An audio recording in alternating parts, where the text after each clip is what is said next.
Welcome to the 42nd episode of the Nerdom and Other Nonsense Anime Podcast. Today we are going over the winter 2018 season 7th and 8th week of shows. As a reminder, we also always include timestamps in the description of the YouTube video and podcast feed if you only want to hear about one or two specific shows, since we spoil literally everything.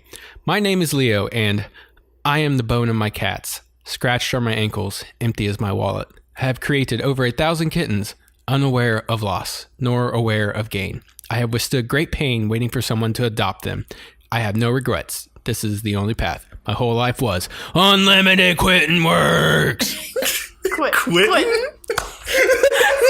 Quit. I had a lot of words. It's okay. That's pretty good. Kitten works. Or you can introduce us. Also with me is Cat. And Bcom. Oh boy. A lot of words. I already told you guys. You know I'm very tired right now. But Bcom, you did something kind of special. What'd you do? You became a magical girl, I heard. Hi, Maho Shoujo da. I guest hosted on the Trash Pandas Watch Anime podcast, and the main topic of the show was like live action shows that you would like to see turned into anime, which was really fun. But the big reason I went on the show was to talk about Puella Magi Madoka Magica, which is one of my favorite anime. So yeah, if you're interested in some in-depth discussion about Madoka, Faustian bargains, dark German fairy tales, and a furry little sociopath named Kyubey, you should really go check that out. Brains, Bullets, and Pixie are really fun to podcast with, and I was really glad I was able to find an excuse to just rewatch Madoka for fun. So yeah, if you want to check it out, it's the Trash Pandas Watch Anime episode 116. I highly recommend giving them a listen, and thanks again, TPWA, for having me on. Nice. Yeah. So we just recently had the Crunchyroll Anime Awards, and I gotta rant for a second. I'm gonna make this quick. Konosuba Arashi should have won the comedy genre with just uncontended. It just blew everything out of that year out of the water. I don't think it blew Kobayashi's Dragon Maid out of the water. I do. I think it's better. Yeah, I think it's a better comedy. Better. Yeah. I don't think it really had much competition. Okay, but especially besides Dragon those Maid. two. But you know what? So, Dragon Maid was cute. Yeah. Also, there's a hidden gem of the season that I feel like a lot of people didn't see, and it was called Sakura Quest, and it just got no love. Bcom and we both cried at the end. Yeah. I mean, come on. I was hoping that Sakura Quest would get some love in the OP and ED categories because it had great ones. It was a great slice of life. You have to but admit, Slice of Life had some big competition though last year, so true. Yeah. Sakura Quest is a cute show, but it's not like the best show. Well, the thing was, I got really attached to it, and so the Bcom by the end, yeah, we were. Whatever the old guy when he was waving on the train holding up the sign, Bcom and I were both like, we were mad. PA work shows will have a way of doing that to you, making you cry by the end for sure. I did not shed a single tear. I guess I'm soulless. We got sucked into that show. I feel because we stuck with it week to week for the entire run that we just lived with that show for such a long time. I did too. Oh, you did too? All right. Oh man. I'm just saying, I'm glad that Girls Last Tour won because I thought it was an interesting way to do a slice of life. It was unique. Sakura Quest was cute, but yeah. Leo and I both love Girls Last Tour. Yeah, too, yeah. Actually, Girls Last Tour was my favorite anime of all of last year. Yeah, so just to see it get anything made me super happy. But also, I feel like Interviews with Monster Girls should have at least been nominated for Best Slice of Life. It was a really solid show. Yeah. And it was funny as hell. But the ending was shit. But the ending sucked. Yes. Yeah. I agree. I'm personally very happy that March Comes in Like a Lion won Best Continuing Series. Because that is my child. That series. Oh my god. Oh, sorry. No, continue. It's no, when they announced it at the Crunchyroll Awards, they were Best Continuing Series, March Comes in Like a Lion, and then they played the My Hero Academia opening again. It was so embarrassing. Oh, I missed that. That's bad. Yeah. That doesn't surprise me. How many times did they have to play that goddamn opening? A shit ton. So of course. A lot. Of course. Yep. Yeah, because it like I was saying, my joke about this whole awards is that My Hero Academia is best slice of life, also best romance, also best mystery thriller, Best Cheerleading Show, Best Song of Fire and Ice.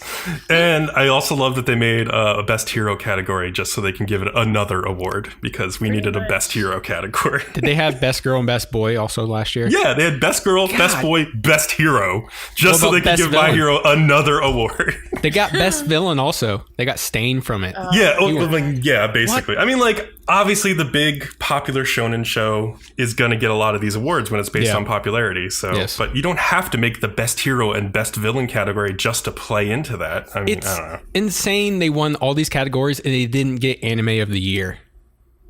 Like, what? Like, let me count. 1, 2, 3, 4, 5. I think it was like 7 categories. And then Made in Abyss took Anime of the Year. I mean, if you're listening to this podcast, you guys know what Bcom and I think about that show. We enjoy it, but we're kind of, some of the material in there, we're just kind of like, come on, guys. Well, we all agree on that then. Like, because I'm the same way. It's not that I don't like it. It's just not my fave. Okay. Kat, you have one more complaint? So did they make the CGI category for Land of the Lustrous? I think so. Like, but it deserves it also. It does deserve it. Definitely. It deserves some kind of recognition. I think they felt like this show is not going to get any recognition at all if we don't make this category. So yeah, but I'm glad they did it. I was just curious. And then also, Showa Genroku Rakugo Shinju once again is not fucking on this list. Like at fucking all. Why the hell is it? It got nominated a couple times. Oh, it got nominated. How nice! Just like last year, it got nominated. You know what that is? That's nothing. Well, it's like some piss spot in the corner. That's what being nominated is. You got to think who their general audience is. It's probably not us three. Probably totally different generation. So true. That's kind of a big thing. Which surprised me that Thin Girls Last Tour won, because I wouldn't expect the generation that voted for Kobayashi Maid Dragon and My Hero Academia, and then they voted Girls Last Tour Best Slice of Life. I guess they're just not watching Slice of Life. And they watched this one and they were like, this is kind of cute. They're sort of moe, I guess. Yeah, that really is interesting that Girls Last Tour won. Yeah, like, because it's not even a Crunchyroll show. It's an Amazon show.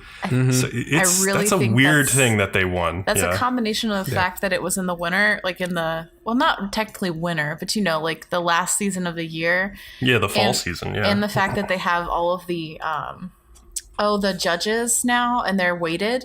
I think that was more of a judge's pick than the audience, like general vote pick. I think so too. Yeah, I think judges played into that vote a lot, probably. So yeah. Cool. But anyway, that's can't complain too much. Let's be honest. Award shows, any award show is just a popularity contest. You're not. For the most part. Yeah. Yes. But anyways, we can move on to Sundays. Kat, take us away. All right.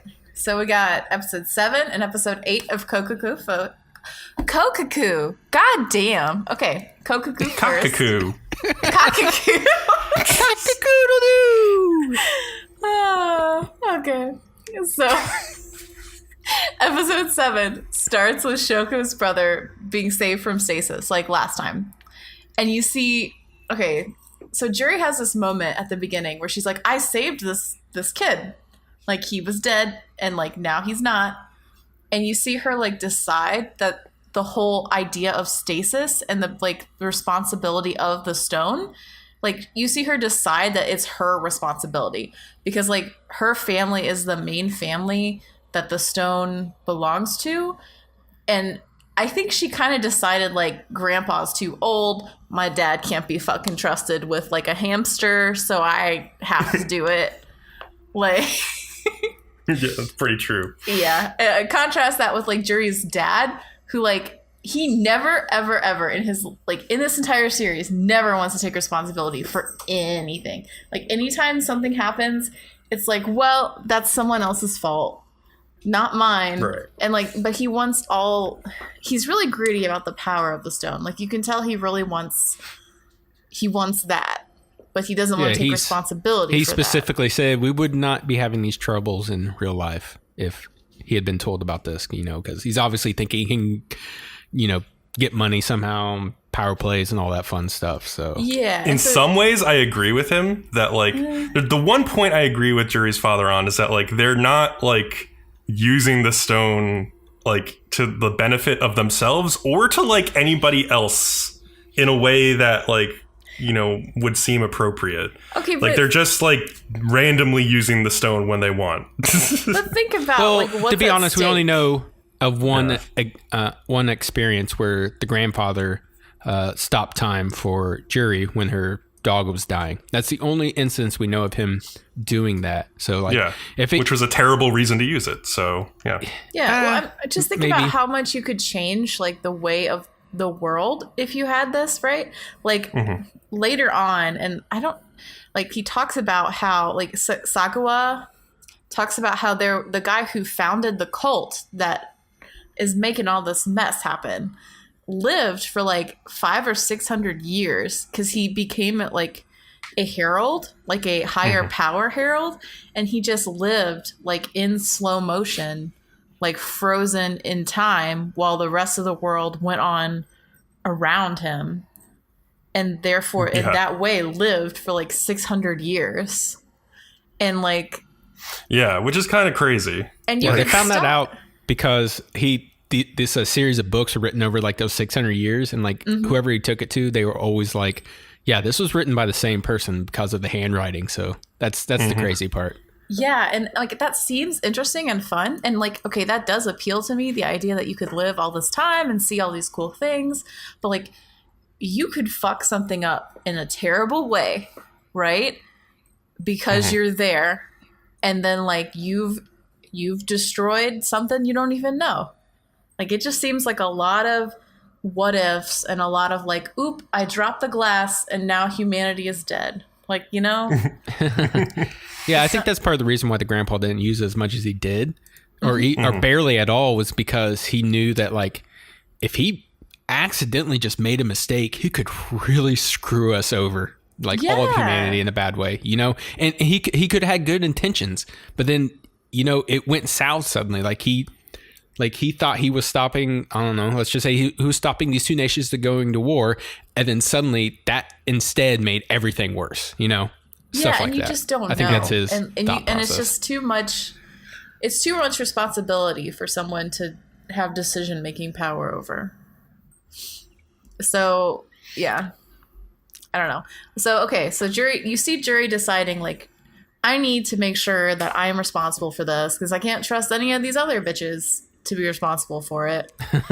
And you see her like decide to herself, she's like, I'm going to destroy the stone so that no one can use it again and no one is tempted after everyone gets out of stasis. So after she's thinking this through, you see the last thug that was with Shoko. You see him decide like, all right, I'm going to stick with your group too because you seem like pretty cool and you know what you're doing. And the thug just like explains to them who is left in the cult since he was in the cult before. Well, he was hired by the cult, I should say, but he was with them. So there are 7 people left in the cult at that point of the episode. There are 4 disciples, 2 more guys that they hired that are thugs, and then the leader whose name is Sagawa. So, but yeah, so Sagawa is like the mastermind who's really making it happen, you know? And he has as we find out in the next episode. Yeah, and you find out he has this plan where that he wants to become a herald, but he wants to become like a herald that can still think for himself and have like free will. So that's kind of his plan. I don't know. And at this point, the dad just starts to do like he does this whole rant. And he sounds like, I know this is political. I guess if you're in the US, you will probably not know what we're talking about. He sounds like a Trump supporter. Did you listen to this? He does in a lot of ways. Yeah. He did. That's pretty right? dead on. Oh, crap. He's like, power is justice. And like, I need to have this to protect my family. And da-da-da-da-da. And like, he just sounds ignorant as fuck. And like, sounds like a deadbeat, you know. No, really. the things he's saying just make no sense. Yeah, he hasn't thought things through, obviously. Yeah. But my main point is this stone does have very dire consequences in the wrong hands. And who is to say that even if you yourself held onto the stone and did only good, that the next generation or even the one after that upholds your ideals, for the good of the world? It honestly is probably best to destroy this stone, because at some point, odds are that it gets in the wrong person's hands are very, very likely. Mm-hmm. So I agree that you're right, but I also think that's really boring for the show 7 episodes in. That we're 7 episodes into this series and they're already like, oh, we need to destroy this stone that we've never really used in an interesting way at any point. For entertainment value, yes, keep it. But if you want to be idealistic, then you want to probably destroy it. But So, I just wish that they hadn't been I wish they had set this up so they hadn't been locked into stasis from the beginning, because if they could have left stasis and then come back and screwed with the stoppage of time a little bit, this series would have been a lot more interesting, because you could have seen how they would have manipulated time the stoppage of time to control things. Obvious way to go. I like that they're being in stasis the whole time. I think it's I think it's a very interesting take. Yeah, that's a good word. Yeah. It's not like Steins Gate. It's its own thing. So Steins Gate is so much better. Oh, fuck off. I don't know. Anyway. Bcom. I couldn't even finish Steins Gate. Well, you're one of those crazy people who's oh, it doesn't get good until episode 25. Bcom is episode 10 or 11, which is a total guess. He's oh, look at all these cute girls that I can find. That is not at all why I like Steins Gate. I don't even like the cute girls in Steins Gate. Seriously, none of them are on my top waifu list at all. Who do you think is right in this situation, audience? All right. Wow. Okay. Appeals to the audience, and we'll get tweets about this. If I do have to pick a favorite soft drink, though, it is Dr. Pepper. I don't like pop, so y'all you can I don't even drink pop, ever, rarely.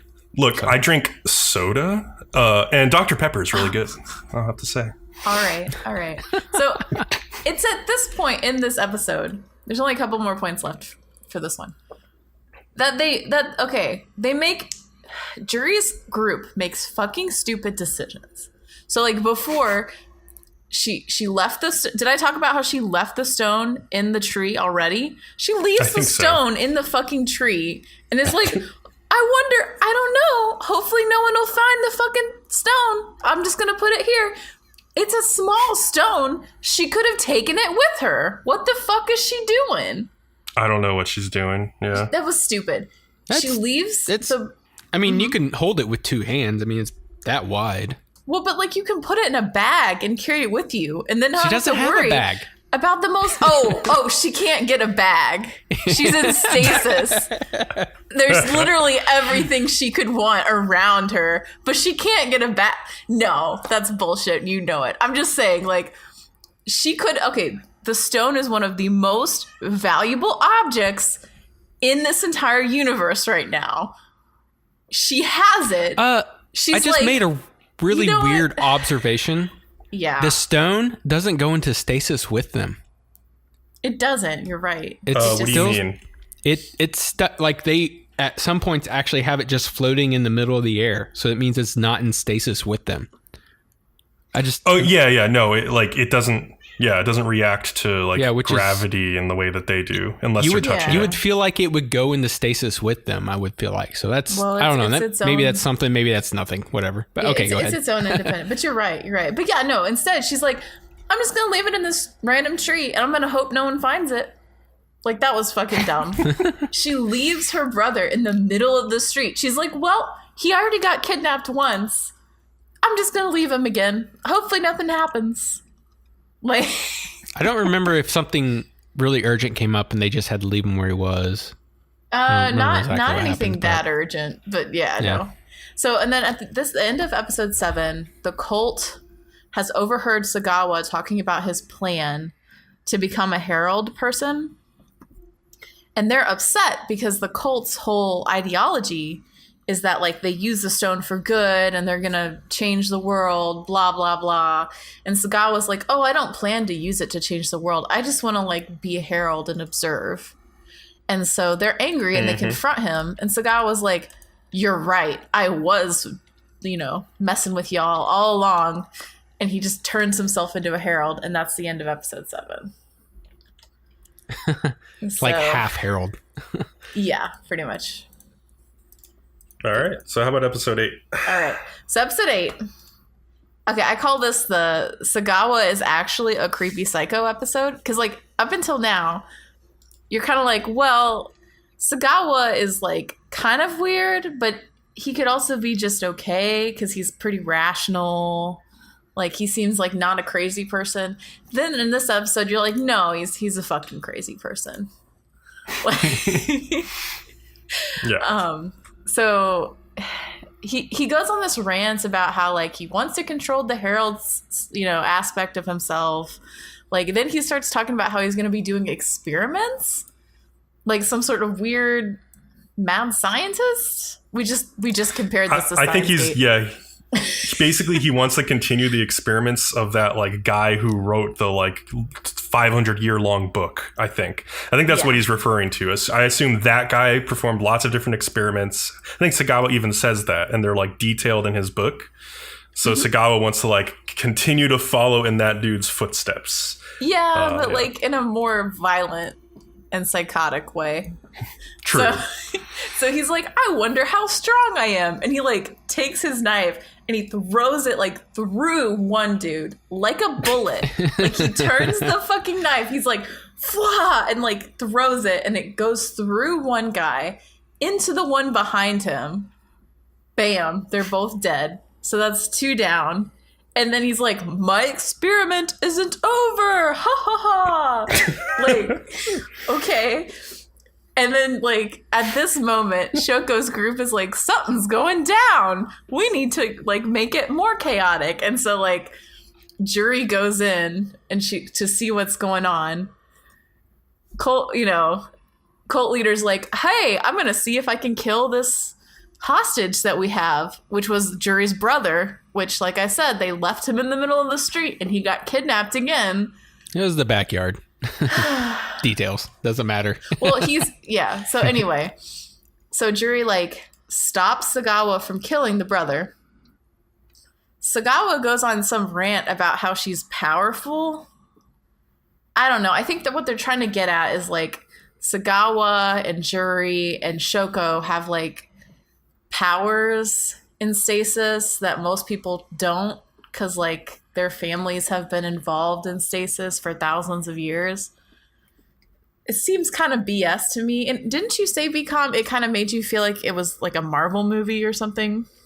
Well, like, he literally turns green and, like, becomes, like, the Hulk. Oh, well, that part, yeah. But even, like, them having different powers in stasis is kind of weird. Yes, they all do seem to be, like, have, like, their own specific little superpower now. Everybody who's been involved with this stone, which is fine.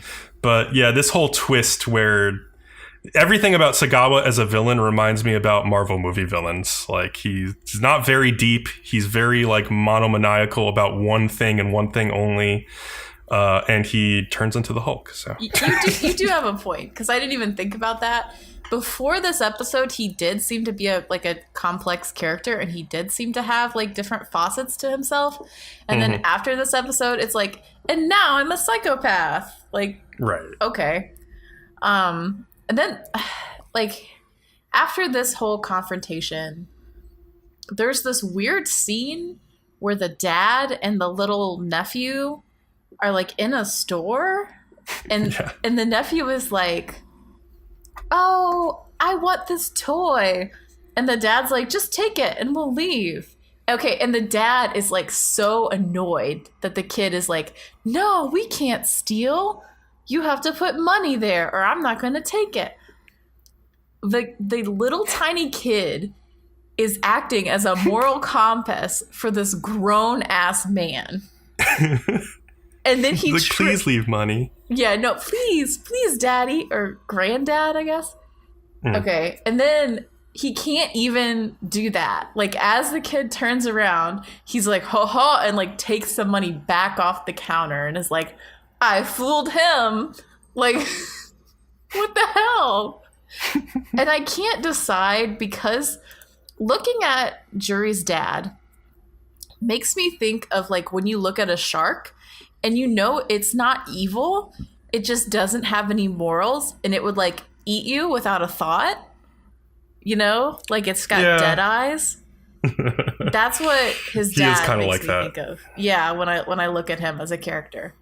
And so I kind of wonder in my head, like, it seems like he does care about his family, but he doesn't give a fuck about anything else.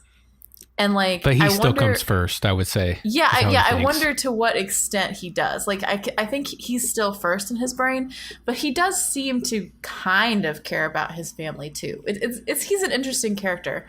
I don't know if I've seen a lot of characters like him. Okay. Not too often. Yeah. So after that whole chaotic thing, and then they have the cute little scene with the kid.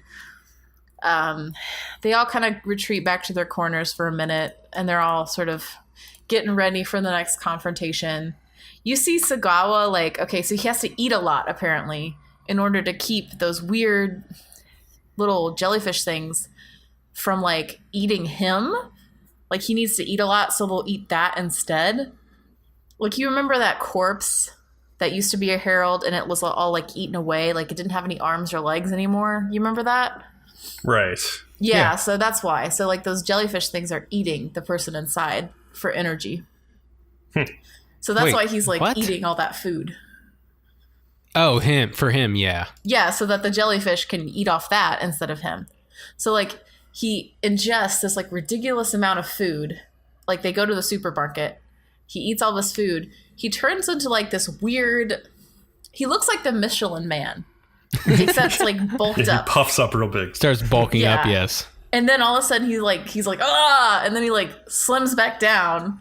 And then he is green and looks like the Hulk. Yeah, he's able to like rebalance his like inner chi with like the jellyfish or whatever somehow. Like he has this special ability to like rebalance everything, and so he's fine. I guess. Yeah. So, okay, and then the gangster guy, like he's also an interesting character because he's just like, well, the logical thing to do so that I don't die is to stay with him. Like, because Shoko is like, why don't you come with us? Because everyone else came with us or is dead because Sagawa like killed everyone else.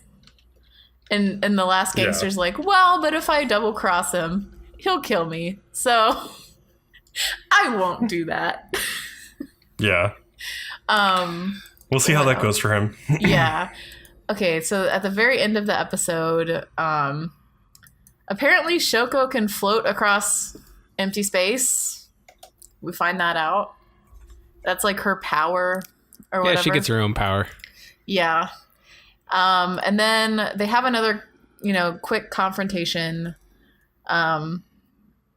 So the gangster and Sagawa collect, like they kind of like cut the grandpa in passing, and then they collect like his blood out of thin air, and they start doing this weird ritual when they get back to their place with the stone and the blood. And I'm like, all right, some like voodoo shit's about to go down. And that's the end of episode 8. So like, I guess we'll see what they do. Like, if there's actually, like, a doll and a needle involved, I'm going to laugh. I don't know if that's going to happen. We'll see, though. Mm-hmm. All right. So, that's that. All right. Well, we move on to Mitsuboshi Colors, then. Leo, you got this one. Mitsuboshi, not Mitsubishi, Mitsuboshi. Mm-hmm. Episode 7, Trick or Treat. I freaking love this show. This might be my favorite episode so far. I loved it to death.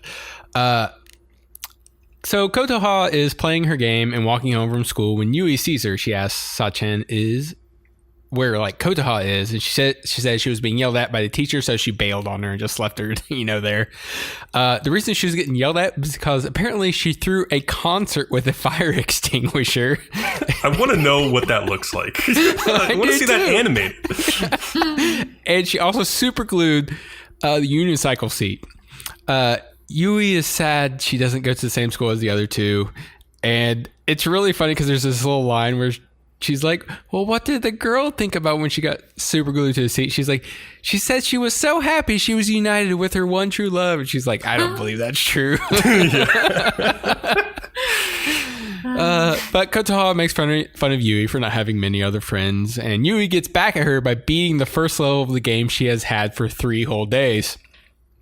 And like the second level, I think is like, she's like, please, just not the second level. No. Yeah, it's great.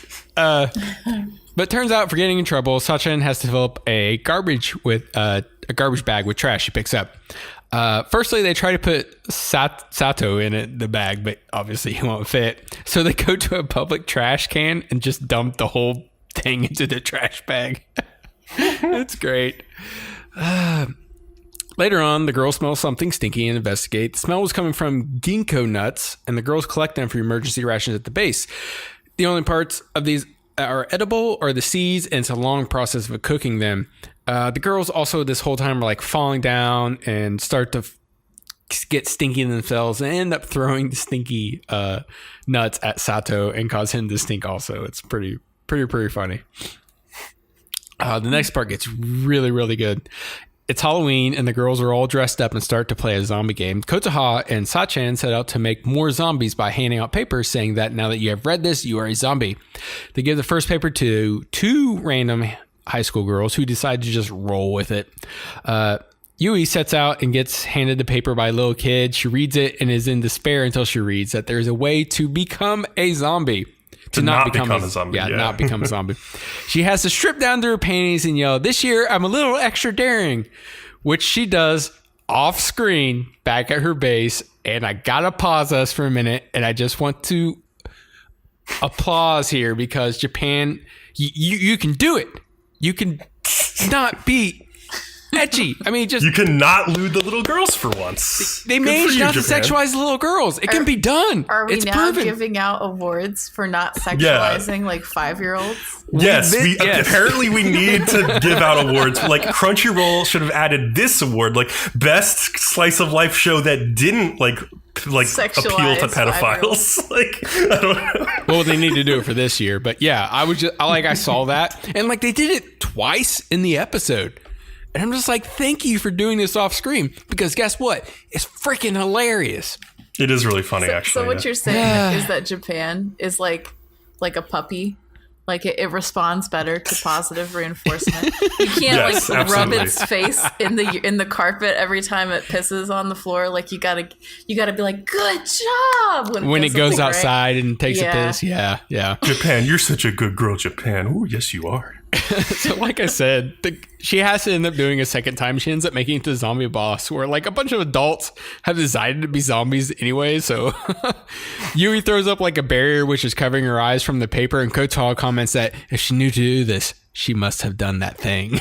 I lost it. I had to pause it because I just started cracking up. I was like, this is too good.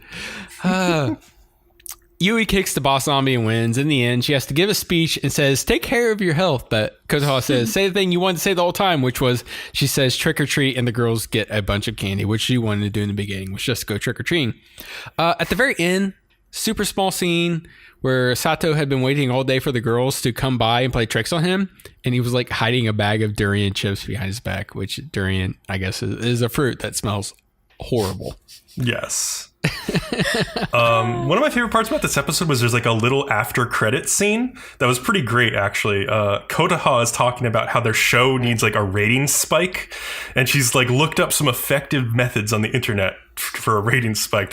She's like, one of us can die, and they're like, no, I don't want that to happen. And she's like, well, we can get in a bath, and like I liked that they said this because it's such a parody of the other little like cute girls doing cute things shows that always put the girls in a bath for like one episode to get the rating spike or whatever from like the otaku. And she's like, oh, let's not do that. And they're like, oh, we can introduce a new character. And I'm just like, yeah, I don't think the show is actually planning on doing any of these things. And I like that it made fun of the other shows that do these things because they don't have a good story and they don't like lean on their good character writing and their good joke writing. Like shows like Hinako Note or Rara Meirocho from last year, where like the girls are like always like half naked or like in a bath, blah, blah, blah, blah, blah. This show is just good old fashioned fun aimed at like little girls and stuff. And I really appreciate that. I have a question for Kat. Were you anything like any of these three girls when you were little? Oh, that was an evil laugh. Somebody captioned that. Good God. I guess we found our Kotaha, or actually our Sachan, maybe. I'll leave that up to your imagination. Okay. I'm going why with don't you take us Sachan. away with episode 8 then? Okay, so episode 8 is the museum episode. So like it starts with all three of them are in the room and I guess they decide they need a new straight man because Sachan just sucks at it. But then like throughout the entire episode, they just, every time Sachan tries to make a joke, they just continue to look at her like... Yui?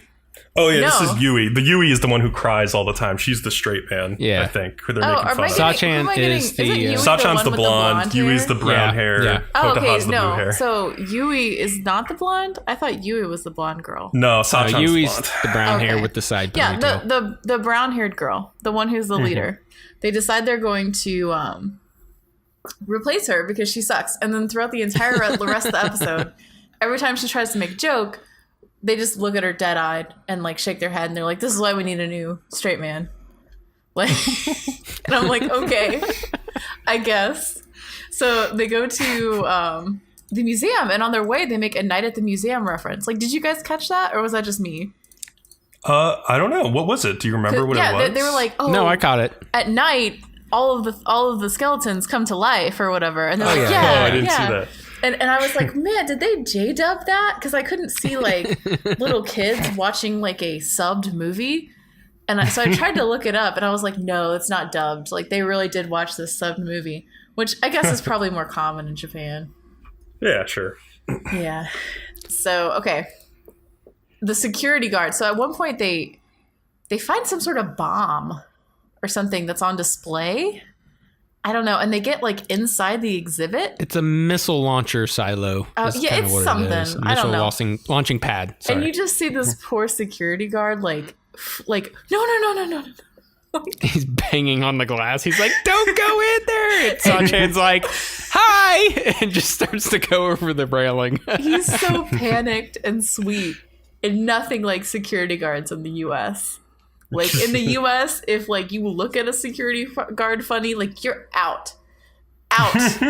Like the difference is amazing. I wouldn't say out, but they're definitely watching you after that point. Like, what are you I gonna don't know. do? In my hometown, like anything can get you out.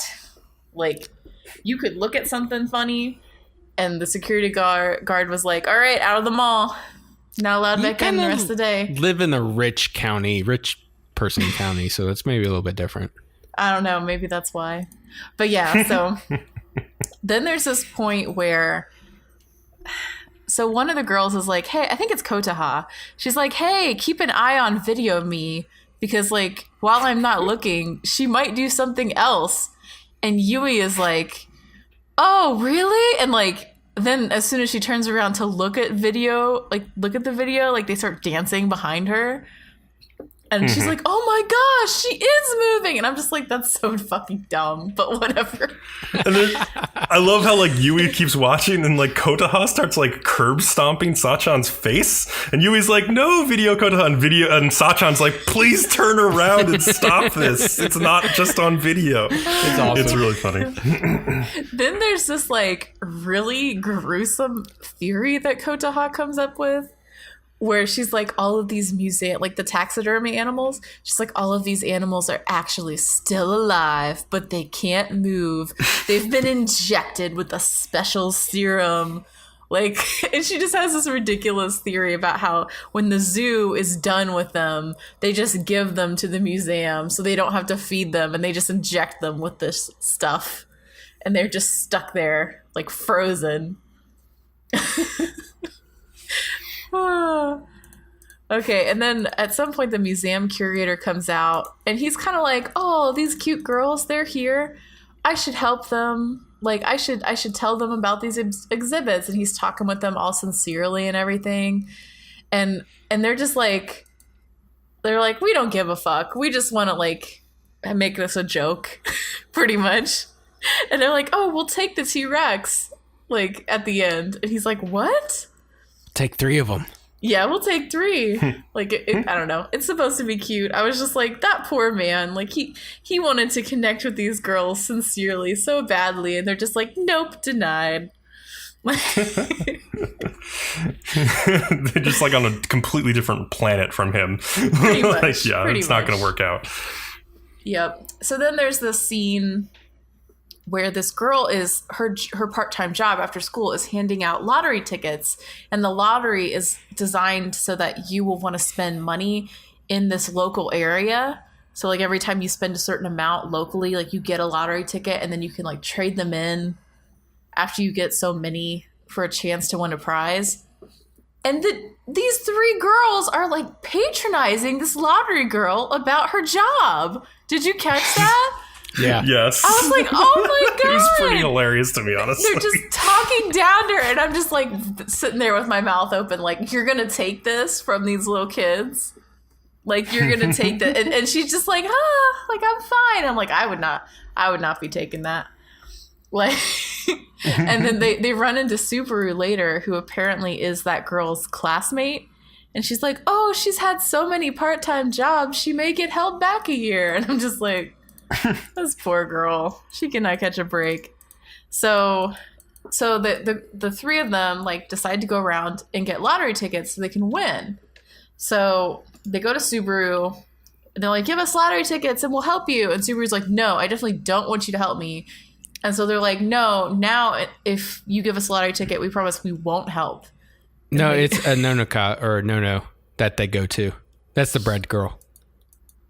Yeah, her bakery or whatever. Yeah, they're like, because they're like, they offer to help her at her bakery. And they're Subaru, like, I believe, is, I don't see it, but that's the other girl they were harassing. But it's no that they go Subaru to the bakery. is the girl, the lottery girl. So Yeah. The bakery girl is her friend. Yeah. Yeah, no. Yeah, the high school girl, that's their friends.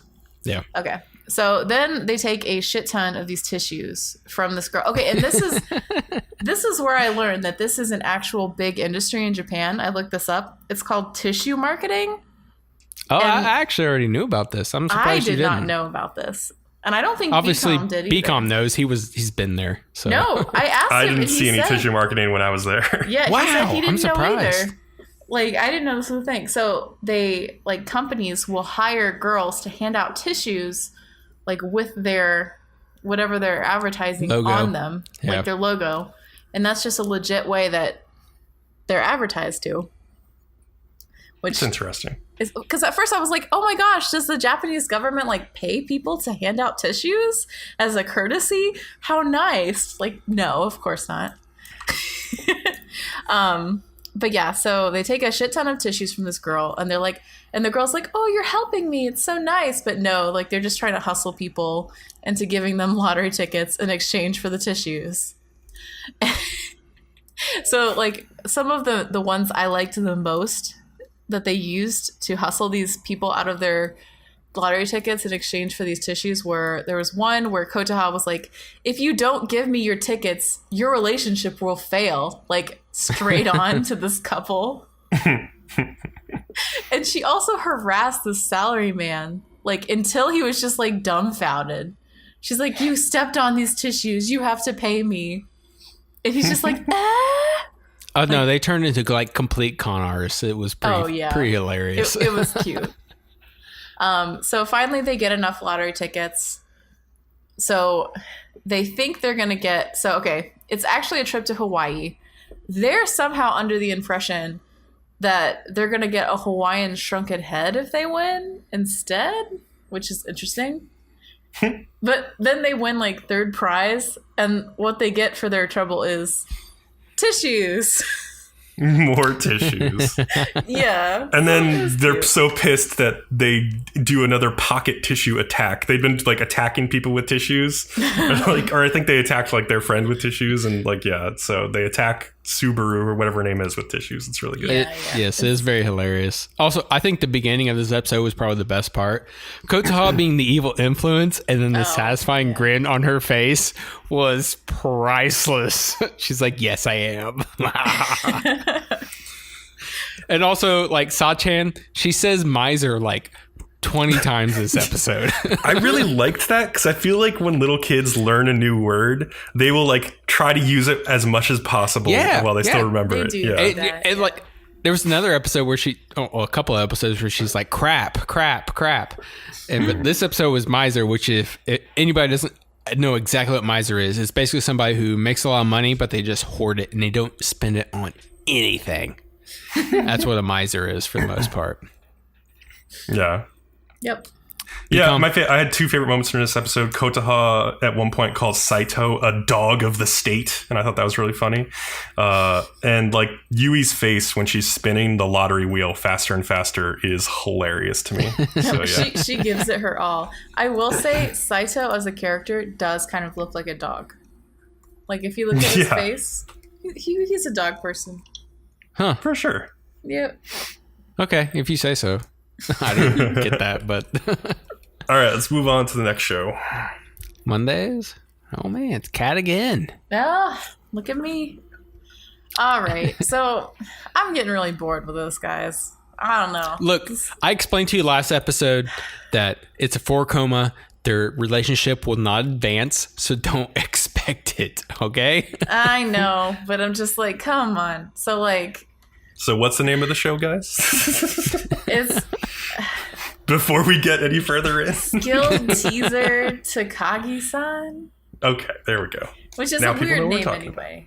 It is a weird name. Yeah, so like first they do the gag with the cutesy shoujo manga again, where he like goes and buys it and he comes out and she's like, "Ooh, you bought the shoujo manga." And he's like, I didn't. And like she's like, you did. And like he loses the bet, and you know she makes him do something basically. Like they've already done this before, and they do it again. Right. So this time she's like, "Ooh, shop for swimsuits with me." Which, and like, you know. Yeah, it's like I said the same thing when I was watching this. Is like we've already had this gag, like with Takagi having noticed that Nishikata bought the last manga volume, like. Or bought the latest 100% One Credit Love volume, and she saw him buy it. Like they did this exact gag before. Like you can't recycle gags in a show that's this short. Like it's really bad. Yeah. So I was upset about that. And so she tries on all these different swimsuits, and like every time she's like, "Ooh," and she's like, "Ooh, did you like it?" And he's like, "It's all right." And then she's finally like, "We're not leaving until you say I'm pretty." And I'm just like... Yeah, she's like, this may continue until you say I look good. Like, shut your fucking bitch mouth. Like, just get the fucking swimsuit and move on. And she also does this part where she, like, shuts the curtain and asks him to get something for her. Mm-hmm. And, like, pretends she's naked under the curtain. And then she's like, "Oh, no, I tripped." And, like... makes him like freak out, and she's not even fucking naked. And I'm just like, all right, like, come, you're teasing this poor boy. He's like a preteen. He's all full of hormones. He probably goes off and like jacks off for 2 hours a day. Like, what are you doing to this poor boy? Look, as a teenage boy, I would have eaten this up. I would have loved this. I can't identify with Nishikata, who's just like, I'm so upset about everything. Like, no, I would have been so happy. I'm just to saying, have a girl like play with me like this. If you're gonna tease a guy constantly with like sexual stuff, like put up or shut up. Either date him and start like kissing him and shit, or leave him the fuck alone. Like, I do agree with that after a certain point. Yes. Yeah. So, yeah. So like they do that. The three like girl friends, like the group of friends that's girls that they sometimes do as like a side group. Mm-hmm. They go to the beach. Didn't really seem like anything happened there. I was a little bored. I didn't get anything out of that part. Like more and more of their little snippets have been pointless to me as the show has continued on. Mm-hmm. I used to like them in the beginning, but now there's just like when I see them, it's like, oh, we're just going to the B plot again for no point, no reason. Pretty much. True. Then, okay, so Karaki kind of like, do you say like Karaki or I can't say it. Takagi. Karakai. That's how you say it. Takagi. Name. Yes. Oh yeah, Takagi. So she's like, "Ooh, I'm gonna come over to your house and help you study." And he's like, "I guess you can help me study." And like she goes over to his house and there's no one there, and it's like that scene in every like ecchi manga or yaoi that you've ever read where like, you know, they go up to the room and no one else is in the house and it's like, ooh, are they gonna have sex? Ooh, are they gonna make out? Like, what's gonna happen? And it's like the nervousness is there, and then of course like nothing happens at all, and it's just well, this is the thing with the romance in this show now, is that Takagi has basically like brutally like bullied Nishikata for this entire series. He's just a ball of nerves now. Like so when she asks him like, you like this, just say you like it if you do. He can't trust her. He has no trust with her. Their whole relationship is built on him having nervous breakdowns every single second, and she's the cause of it. So like like there's no way I can legitimately see this working out until she like eventually just once lets him have the upper hand and just win a little bit. Like that's what has to happen if she actually wants this relationship to work. But well, okay, so like she's like the female version of like, you know, when boys in grade school like bully the girl they have a crush on. Yeah. This is like the female version of that. And like I used to do this to the guys I had a crush on when I was younger. Like I used to poke at them and like until they'd like flinch when they saw me coming because they're like, oh no, like she's gonna like I get it, but you gotta at some point move on from this because like this gives you nowhere. Just like how I'm sure your parents growing up, especially your moms, would tell you like don't tease the girls you like because they'll just think you hate them. Like it doesn't work out. You got to move on from this stage. You're not children anymore. They're preteens. I think they're starting high school, aren't they? Yes. I can't ever remember if they're in middle school or they're in like the first year of high school. They look like middle schoolers, but it's hard to say. Yeah. But yeah, so I mean they got to grow out of this shit. Yeah. So, but yeah, that's the end of episode 7. Yeah. So I'll move on to the next episode and we can talk about both in one. So summer vacation is finally coming to an end. Nishikata has finally gotten over having Takagi's hands on his ribs when they like tandem ride bikes together. But he's like a little bummed out because they won't get to practice anymore. They finally like perfected tandem riding. In the middle of the episode, like a typhoon is headed for the town. Takagi like catches Nishikata pretending to create and control the wind because there's like wind and rain like blowing through, and he's like, I'm controlling everything, and she catches him. And she asks him like to guess, why am I not riding a bike today? She says, and he thinks, well, maybe it's not just because it's a typhoon. Maybe it's because her skirt would fly up or something. But I can't say that out loud. But of course, it ends up just being because it's dangerous to ride a bike in a typhoon. Nothing more serious than that. There's like a marathon segment in this show where their gym class is apparently running, quote unquote, a marathon, which I feel is like a good way for a school to get a class action lawsuit for endangering the lives of their students. Like, marathons are no friggin' joke. Like, you can get seriously injured. No Japanese person is going to sue a school system unless their child like dies violently in a fire or something. Well, that one, like some of the kids in class looked like they were about to die, like especially like the little girl from the 3-girl group. Even if they did die, like it would have to be pretty bad. Like it would have to be a pretty bad death for a Japanese parent to be like, I think I'm gonna sue. Like it'd have to be pretty bad. Japanese people are too nice. Yeah. I wasn't even sure if it was really a marathon because, like, as Nishikata is running the race, he like loses his pace because Takagi runs ahead of him, and he thinks that like she's running fast, like in order to make him lose his pace, but she's like he's too stubborn to let her win, so he catches up. But then in the end, what happens is like the girls had to run 2 kilometers less than the boys. I know what bullshit was that too. Yeah, so it's not a marathon then. Like I'm confused. Nah, like, that's totally true. I ran cross country. The girls ran less than we did.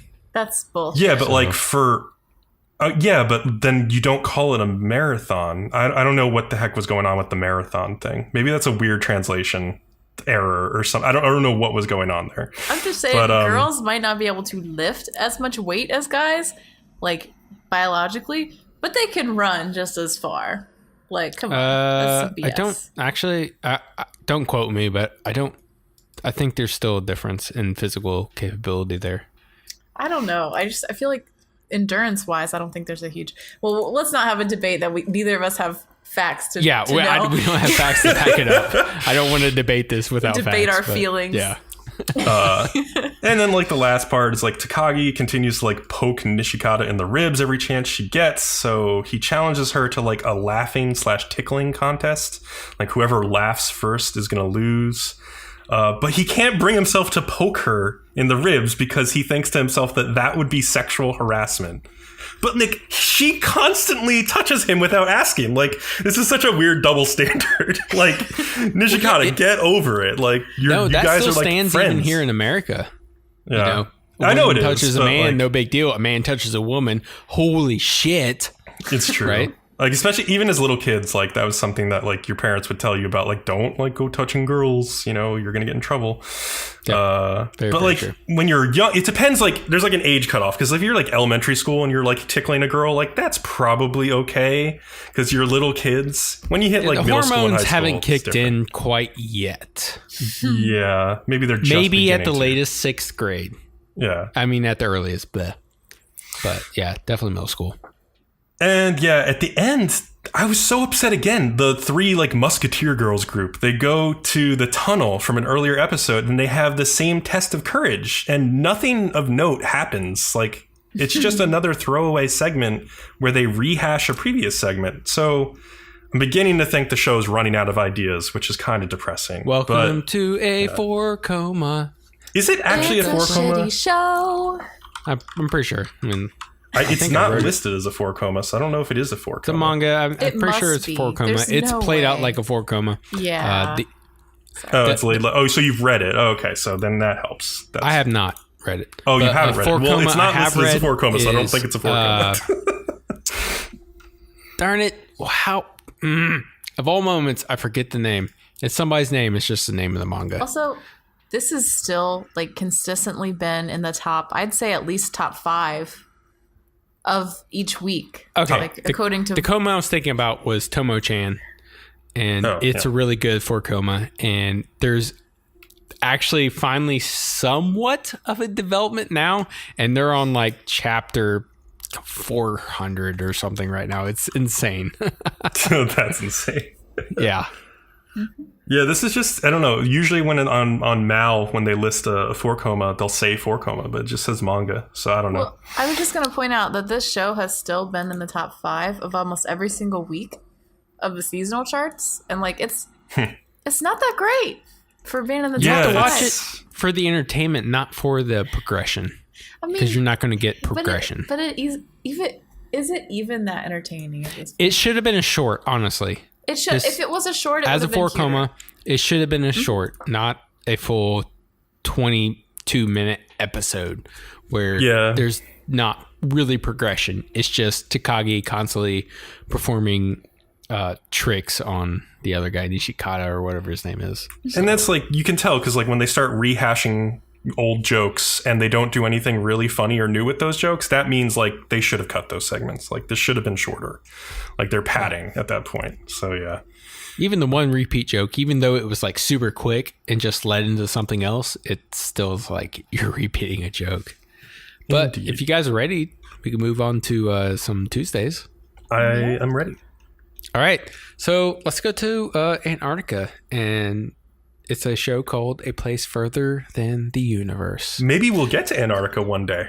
Oh, maybe this episode, next episode, maybe. Who knows? It's anime that goes places, unlike the last one.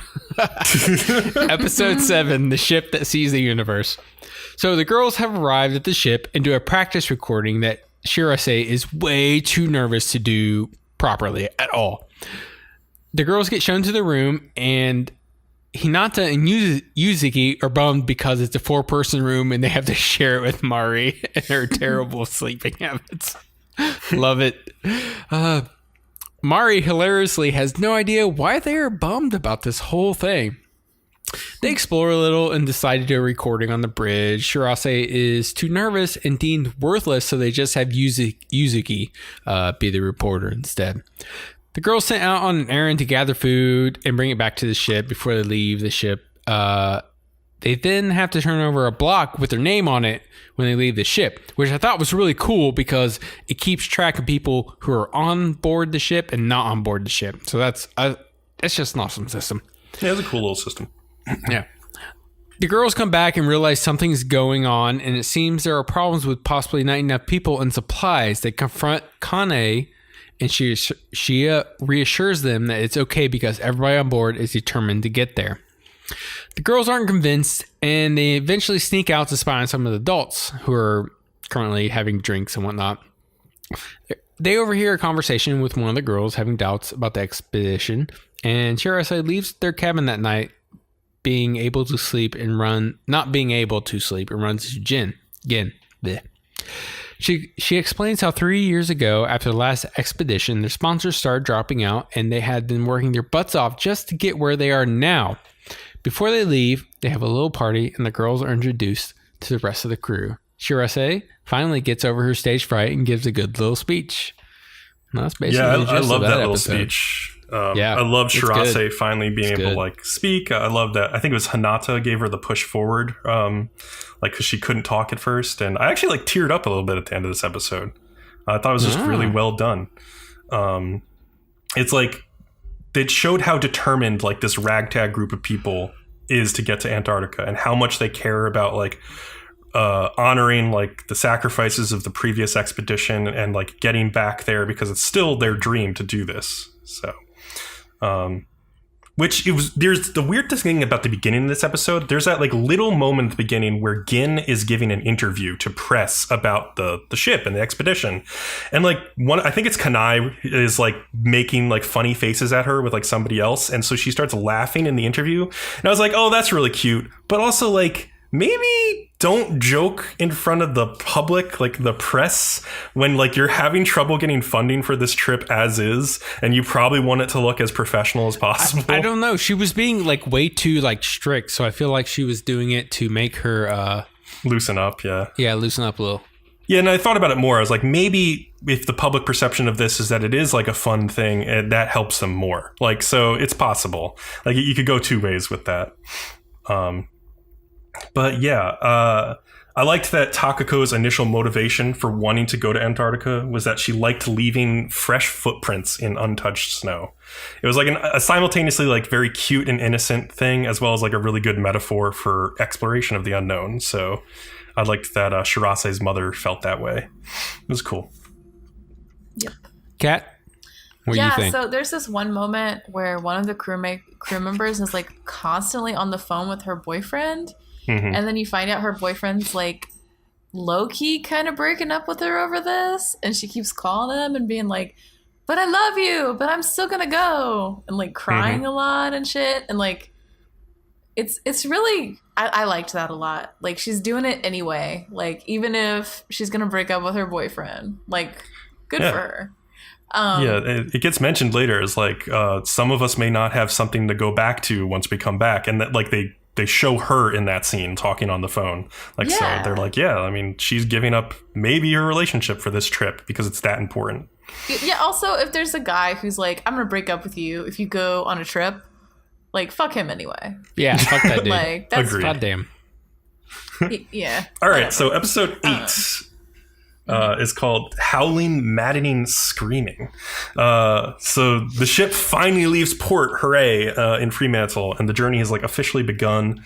The girls get to work conducting some interviews around the ship, though they end up peeling potatoes in the galley because that's part of it. And the cook explains to them that at certain times of day, the crew can go up topside and get some exercise in. And it's actually kind of mandatory to do that because you need a lot of stamina for this trip, and you don't want to drag others down by being slow and not being able to keep up. So they go up, and the crew are all in really good shape. They're all running around, and Kamari is pretty overwhelmed by how in shape they are. But Shirase is determined, so they all start running, and they start pumping iron to try to catch up. And it's funny because after lifting weights, Yuzu's arms are just dead, and Hinata's hee, and she takes a Sharpie marker and draws on her forehead, and there's nothing Yuzu can do to stop her because she can't lift her arms. So the marker says I will kill you, heart. So I just liked that. The girls take like a seawater bath on the ship after their workout, and they realize that like a lot of the crew cuts their hair short because they can only bathe in seawater apparently, and like it's really terrible for your hair to like wash it with seawater because of all the salt and whatever. And so Mari's like, don't worry, I can cut your hair for you. I cut my bangs all the time. And the other three girls look at her and like, oh, that explained why your bangs look the way they do. So yeah, good stuff. That night, though, the girls all start feeling really seasick from the wavy ocean. And the camera in the show does this like annoying trick where it starts slowly swaying back and forth, which I bet was probably enough to make some of like the more sensitive viewers like a little seasick from just watching the show. But the girls are told you got to eat anyway, even if you can't keep it down. Like you need to eat or you'll keep losing stamina and you won't be able to keep up. So the next day they go up on the deck and they just lay there like they're just sick, and they just lay in the sun to feel a little bit better. And Kamari tries to look at like this whale, but focusing on a single point just makes her barf all over again. Makes and sense. Kanai comes to tell them like, hey, by the way, your room is not prepared at all, because like this is nothing. Like we're going to get into some really bad ocean swells pretty soon, because she talks about passing like the 40-degree latitude line, which she calls like the howling 40 degrees, and then the maddening 50-degree latitude line, and then the screaming 60 degrees. Because on this part of Earth, there's no continents in the way to block strong ocean currents. So like the waves get really bad. And so that night they get like tossed around in their beds. The ship tilts to like 15-degree angles. And like Yuzuki wonders if they're going to be in shape to do anything once they get to Antarctica. And Kamari gives them a little speech about, we've chosen to be here. We have to do this. And Hinata gets up like determinedly after the speech, and she's like, I'm going to go do something. And they're like, where are you going? She's like, to the toilet. And then they all just like puke again.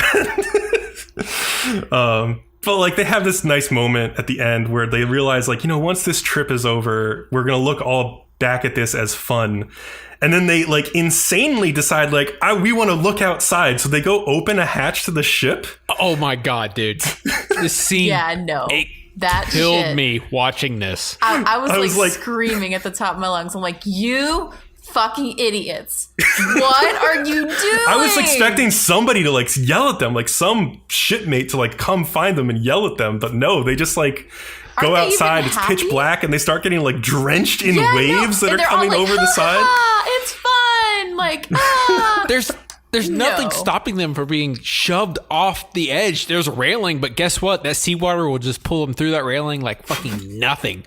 They're like, it's so fun. And I'm like, you're fucking morons. Like, one of you is going to fall off the side and you're going to be dead. And that's going to be the end of the season.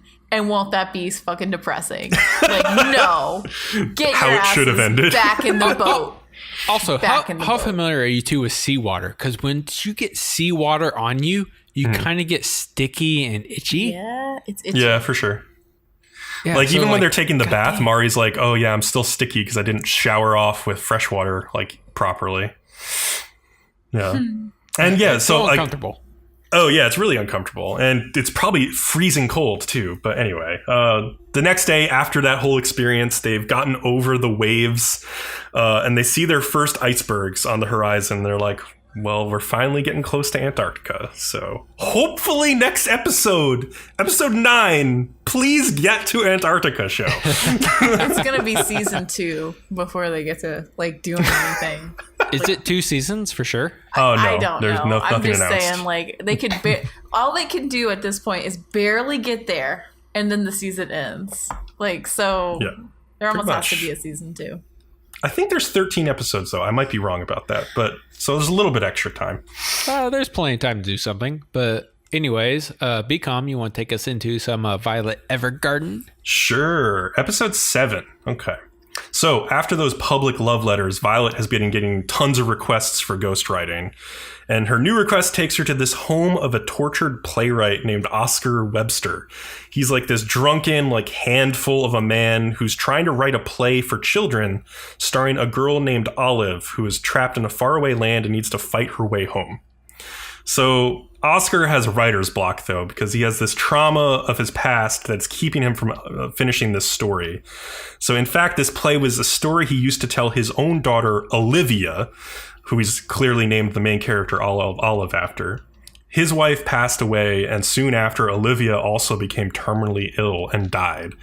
And they lived at this house by a lake, and she had promised that one day she would walk across the lake behind their house, but she never got him a chance to show him how she would do this.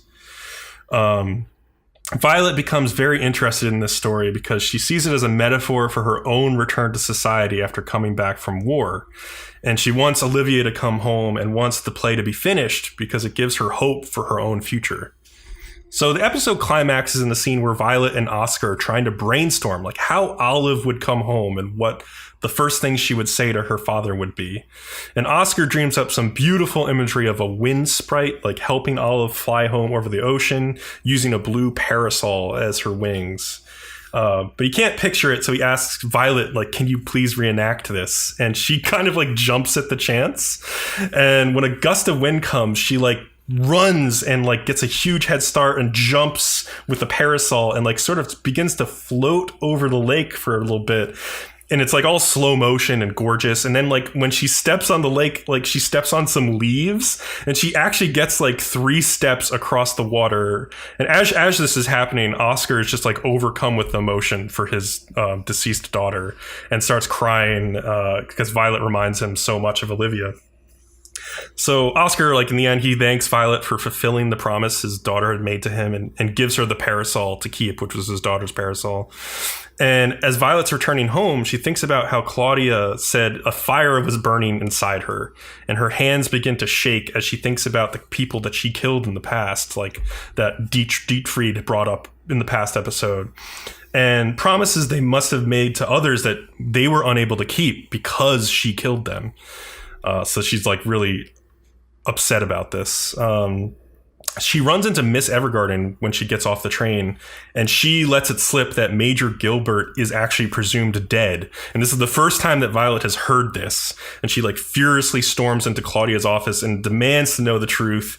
And he tells her that only her body was recovered outside the church, which was bombed, and the Major likely died in the rubble inside. So this fire is like burning inside Violet. She like runs out of the office. She's like begun to experience all these emotions and she's starting to face her past. And yeah, she can barely contain her tears as she runs away. I kind of liked this episode. I really liked the parallel between the story of the playwright and Violet's own story of trying to come home. Like she was so invested in him finding a way for the character to come home because she wanted to believe that she could, in a way, come home from war and be accepted. So it was really good. Yeah, I found the beginning boring, but it was mostly just the setup for the rest of it. And then like I got really involved. But I just want to say, no matter the story, unless there is a body, do not presume they are dead. Yeah. Which this show showed they had no body. So I'm just like, he could be alive. He could come back. I don't want him to be alive necessarily. I think that would be kind of cheap. But if he does come, it's very possible he could come back, I guess. I agree. If they bring him back, that's really cheap. Like, that's such a cliche. Well, he could have been captured by the other forces. Yeah, it's very possible. Yeah. So... all right, episode 8, let's get into that one. So this starts off with another flashback to the moment when Violet was given as a present to Gilbert by Dietfried, and she's called like a tool of war and nothing more than that. And her assignment to Gilbert had to be cleared with the army, which is interesting, which means that I don't know what that means, but it means something. Violet in present day goes to confront Dietfried and asks him if it's true that Gilbert was killed in action, and he doesn't understand how she could even possibly feel sorrow because she's just a tool of war to him, but does confirm that Gil is dead. And we get a flashback of when Gilbert and Violet were together after he first took her in as like a little girl, and he asks like this maid at his like mansion to give her a bath and change her clothes, and Violet's just like she's like a feral animal girl. Like, she bites the maid's hand when she tries to touch her. And that night, when Gilbert tries to cover her with a blanket so she doesn't catch cold, she like recoils and like jumps back away from him. So she's like completely like unused to human contact or any kindness of any sort.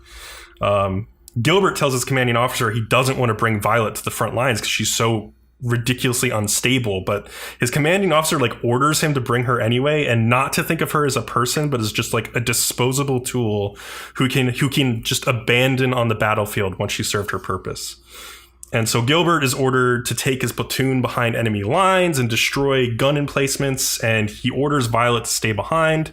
But like once the patrol gets towards enemy lines, like, and they see an enemy patrol, Violet has been following them, and she just like jumps ahead without orders and just starts slaughtering enemy soldiers, and like the whole area catches on fire, and it's just Violet as a little girl like killing people with like fire all around her. It's pretty dramatic. In present day, Violet returns to that mansion to see the maid that Gilbert had once taken her to, and the maid shows her like Gilbert's grave, which is on the grounds. She flashes back to when Gilbert gave her name, Violet, and just afterwards she spoke his like rank, like major, and this is like the first time she'd ever spoken to him. And he didn't even think she could like speak or read at this point, and she couldn't. Like, he taught her how to read and write after this. Like, he basically educated her and everything. So sometime during the war, Gilbert brings her to a city called Maktig that's celebrating Thanksgiving. And this is the time when she gets her green brooch because she notices that it looks like his eyes. Like, he wanted to give her a gift to thank her, and she's like, she doesn't know what it's like appropriate for a gift, so she asks like, what is appropriate for me to want? And he's like, well, a girl your age would like a dress or an accessory. And so she's like, I want a dress or an accessory. Which is pretty funny, but she just like has no idea about anything. So we learned that Claudia was promoted past Gilbert, even though they started in the same class at officer school, because his family donated a lot of money to the war effort. And so he was given super easy assignments to be promoted quickly. And Claudia tells Gil that like he'll probably start a company after the war, and maybe he'll hire him or Violet. And so that's what obviously ends up happening. So yeah, in the end, Gil's unit is tasked with attacking this last enemy fortress, and this is the one where he is taken down. Like, he and Violet get pretty far, but like they get ambushed. Gil takes some gunshots, and they shoot up like a flare to say that they've opened up the gates to this castle fortress, but Gil gets shot in the eye by somebody with a rifle right at the end of the episode, and Violet's like screaming out for him, and that's the end of the episode. So we'll see where that cliffhanger goes. Yeah, I'm really glad to get some backstory on Violet, but it's not exactly all the backstory I want on her. I want to know why she was possibly bred to be specifically a weapon, or is she actually part machine this whole time? And like when they rebuilt her arms, they were just like, here's your old arms, we'll put them back on. So, maybe, yeah. Yeah, because like when they said that like she had to be cleared for assignment to Gilbert by the military, that meant to me that like, oh, she's some sort of military experiment or something. We'll see. I don't know, but yeah, there's definitely more to her backstory than what we've learned so far. I'm sure it'll be revealed soon. Anything else before we move on to the next thing? No, I'm good. We'll move on Thursdays. Okay. All right. Okay, so episode 7 is called Heavy Rain of Love is Like After the Rain. Mm-hmm. And I really felt like this is like almost the biggest episode of this like show so far. This is very climactic, yeah. Yeah. For sure. Yeah. There's a lot of references to the title of the show itself, and I feel like it's kind of heavily pointing and being like, this is what we were trying to get at with the whole idea of the series. Like, so it starts out with the manager in the break room again, and Akira comes up, and you can tell she's like continued to try and approach him. Like, she's being persistent. She thinks if she just keeps being persistent with him, like it'll pay off. And he's been really patient, but I think he's just tired. Like, he's tired of having to be patient with her. He does care about her as a person, but he doesn't like feel the same way. And he's frustrated because I feel like it is a frustrating situation if you're an adult and you have a teenage person following you around and fawning over you. It is a little irritating, right? Mm-hmm. So he just has this like quietly angry reaction where she's like talking about something that she notices about him, and he just like very, very like definitively is like, you don't know anything about me, and then he just leaves. Yeah. And you can tell, like, I thought that was fantastic. Shit. I was so happy that he said that, because like she is like a little kid and she needs to grow up. And like, yeah, she keeps saying like, oh, you're the most wonderful person in the world. But what does she actually know about him? She doesn't know much about him. Yeah, she doesn't. Like, she knows this idea of him that she has in her head, but she doesn't know like the real him. And she doesn't want to, in my opinion. She doesn't really want to know him. So Akira is hurt by this, like, but you can just tell, like, she's hurt, but in this naive way. Like, she doesn't really understand what he's upset about. So the blonde guy, like, sees that she's upset, and he's like, hey, remember, the manager has to protect his reputation. Like, he's the adult in this situation. Like, he can't be, like, he's trying to put distance between him because you're causing a problem for him. Like, he points out, like, you doing this is a problem to him. Like, and she's like, oh, okay. And then she immediately goes to see him after work. Like, immediately. Yeah. Like, it's so inappropriate. And she just won't, like, she won't leave a situation alone that she knows that she should leave alone. Like, well, yeah, she's just like lost. She's completely lost. Like, she comes in out of the rain once again. I like how he says, like, you always show up randomly on a day when it's raining.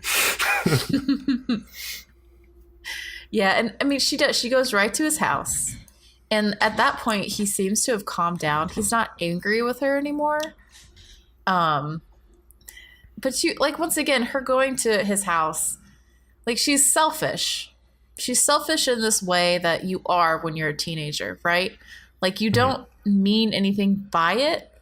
It's not a mindful selfishness. It's just a mindless selfishness. It's almost like you're not even aware of the ways in which what you're doing affect the people around you. You're just doing what you want to do. Right. No, I totally agree. Yes. Mm-hmm. Yeah. And like, she's just so naive, and you just want to shake her shoulders and be like, well, you need to pay attention. Like, you need to stop being an asshole. But at the same time, like, we all are that way when we're teenagers. I feel like the show does a really good job of showing what being a teenager is like, because it is really realistic in that way. I think so too. Yeah. Mm-hmm. There's this, okay, so he makes this long speech when she comes to his house and it's raining, and he kind of compares being a teenager with like a stormy rain outside. Like the idea that when you're a teenager, you're going through this tumultuous time, and it's almost like you're caught in the rain and things are happening and there's all this emotion, and like, and then you move past it and you come out of it a better person, and you have this experience and you remember it fondly. And I almost think that with the title of the show, which is like Love is Like After the Rain, is almost trying to imply that you have all these emotions when you're a teenager, but you can't really love someone maturely until you're an adult. Yeah, that's probably true. Like, it's almost showing, like, when you're a teenager, these emotions that you feel for, you know, whoever you're dating or whoever you're interested in. I mean, they're not, it's not that they're not real. It's just they're not quite complete. It's not the whole thing yet.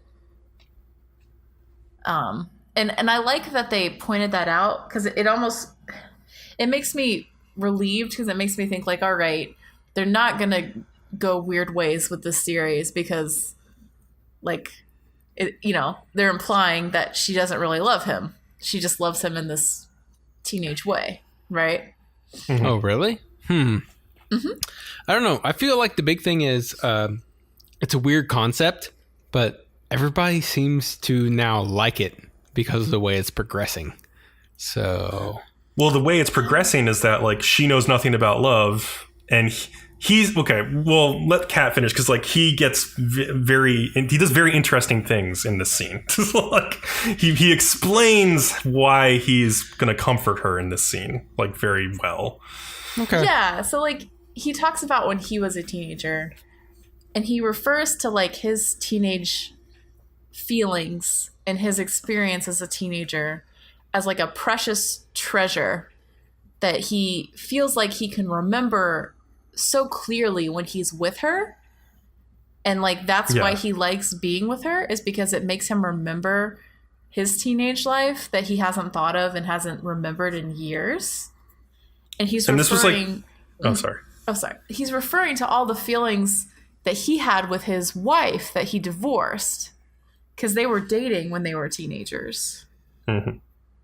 But what were you saying? Yeah, and like, oh yeah, Akira has had her like head down on his desk, like in his bedroom this entire time, like basically not able to look at him. When he finally says that like he appreciates this thing, like she finally looks up at him from the table. And I just really liked this moment in the show because the lighting in the back is like the curtain with the window outside, and there's like a lightning typhoon going on.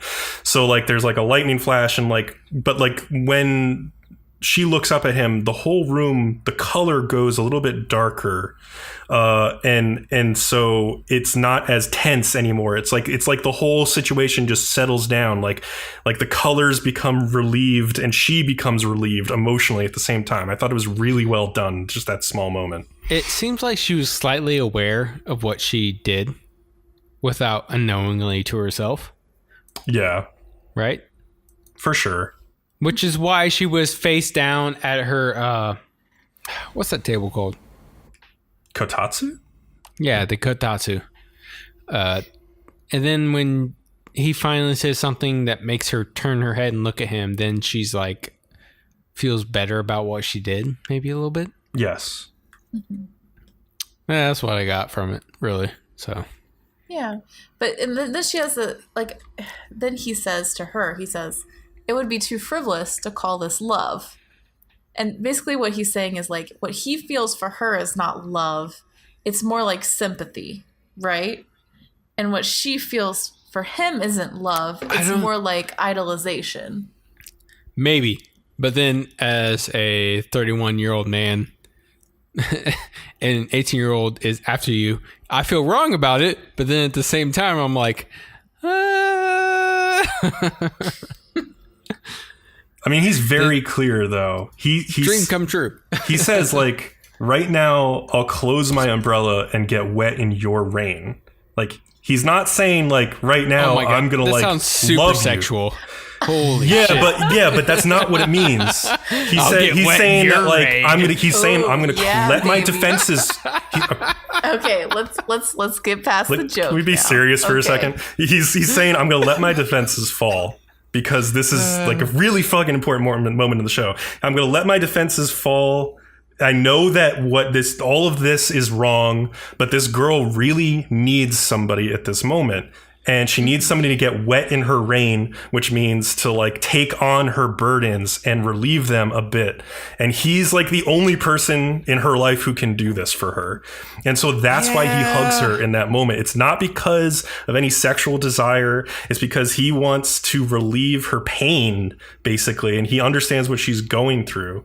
Well, he feels sympathy for her. It's a really beautiful metaphor. He feels like in that way where like you've gone through something terrible and you see someone you know going through the same thing and you feel for them because you went through that too, right? Mm-hmm. And you want to help them. And that's really all he feels for her. I really do think that because I believe so too. You see the way that he regards her, like it's very awkward and very like friendly and not at all sexual, like ever. Yes, but from her point of view, it all started when she got injured in track. and she couldn't do it anymore. So it's like she had to redirect like some type of emotions, and then it just, for whatever reason, got redirected at him. Yes. So, which is kind of crazy. While I'm adamant about how he feels, how she feels is completely different. Because at the end of this episode, she has a sexual fantasy about him. Because she gets sick, he had a fever, and then so she gets a fever, and in her fever dream, she's naked, hugging Kondo. And she's upset that at the end of that confrontation with him, he had pushed her away and said, I only hugged you as a friend. Just to be clear, she's really upset about that because she wants to be more than friends with him. Yeah. So there is a lot of going on. So let's go on to episode 8, which is not heavy rain, but quiet rain. So when Akira recovers and goes back to work, Kondo kind of enforces they are friends and nothing more at all. Yoshizawa wants to be Kondo's friend too, but Kondo says he shouldn't be friends with the employees and jokingly threatens to fire Yoshizawa unless he cuts his bangs that are getting a little long. Yes. That was so cute. It like Yoshizawa takes it way too hard. Yeah. Well, he's so like, I'm while gonna in the be break fired. room, My bangs. while in the break room, Akira and Yui are talking when Yoshizawa, they're just having like a regular conversation or whatever. And then Yoshizawa comes in and he's just moping about that whole scenario. He took Kondo's joke just way too seriously. He wants to be but it turns out Yui wants to be a hairdresser and offers to cut his bangs. It instantly brightens his mood and he leaves. Yui's beside herself and basically asks Akira for helping in getting to know Yoshizawa better because she has a crush on him, which we've known for freaking ever. Akira finally scores Kondo's number by saying friends text each other, and when she leaves, she sees Yui and Yoshizawa having a very lively conversation as she cuts his hair. It's so cute. I love that scene. It's very cute. I really felt like when Yui was talking with Akira, she was trying to subtly get Akira's permission. Yes. To be with him, right? Yeah. Because she knows that guy likes Akira and has for a long time, but she likes that guy. And I also felt like this was an accompanying scene to show like that teenage love is both very light and sweet and a good thing, but it's not a deep feeling, right? Like it is shallow by nature and easily like changed. It's fickle. Like I'd say that teenage love is kind of like a shallow but wide pool, whereas like when you get older, the way that you feel about someone is more like deep and narrow. Right. And I thought this scene was just there in the show to emphasize like the previous episode and what the manager was trying to say. I don't know. That's cool. Yeah, that's an interesting thought. Yep.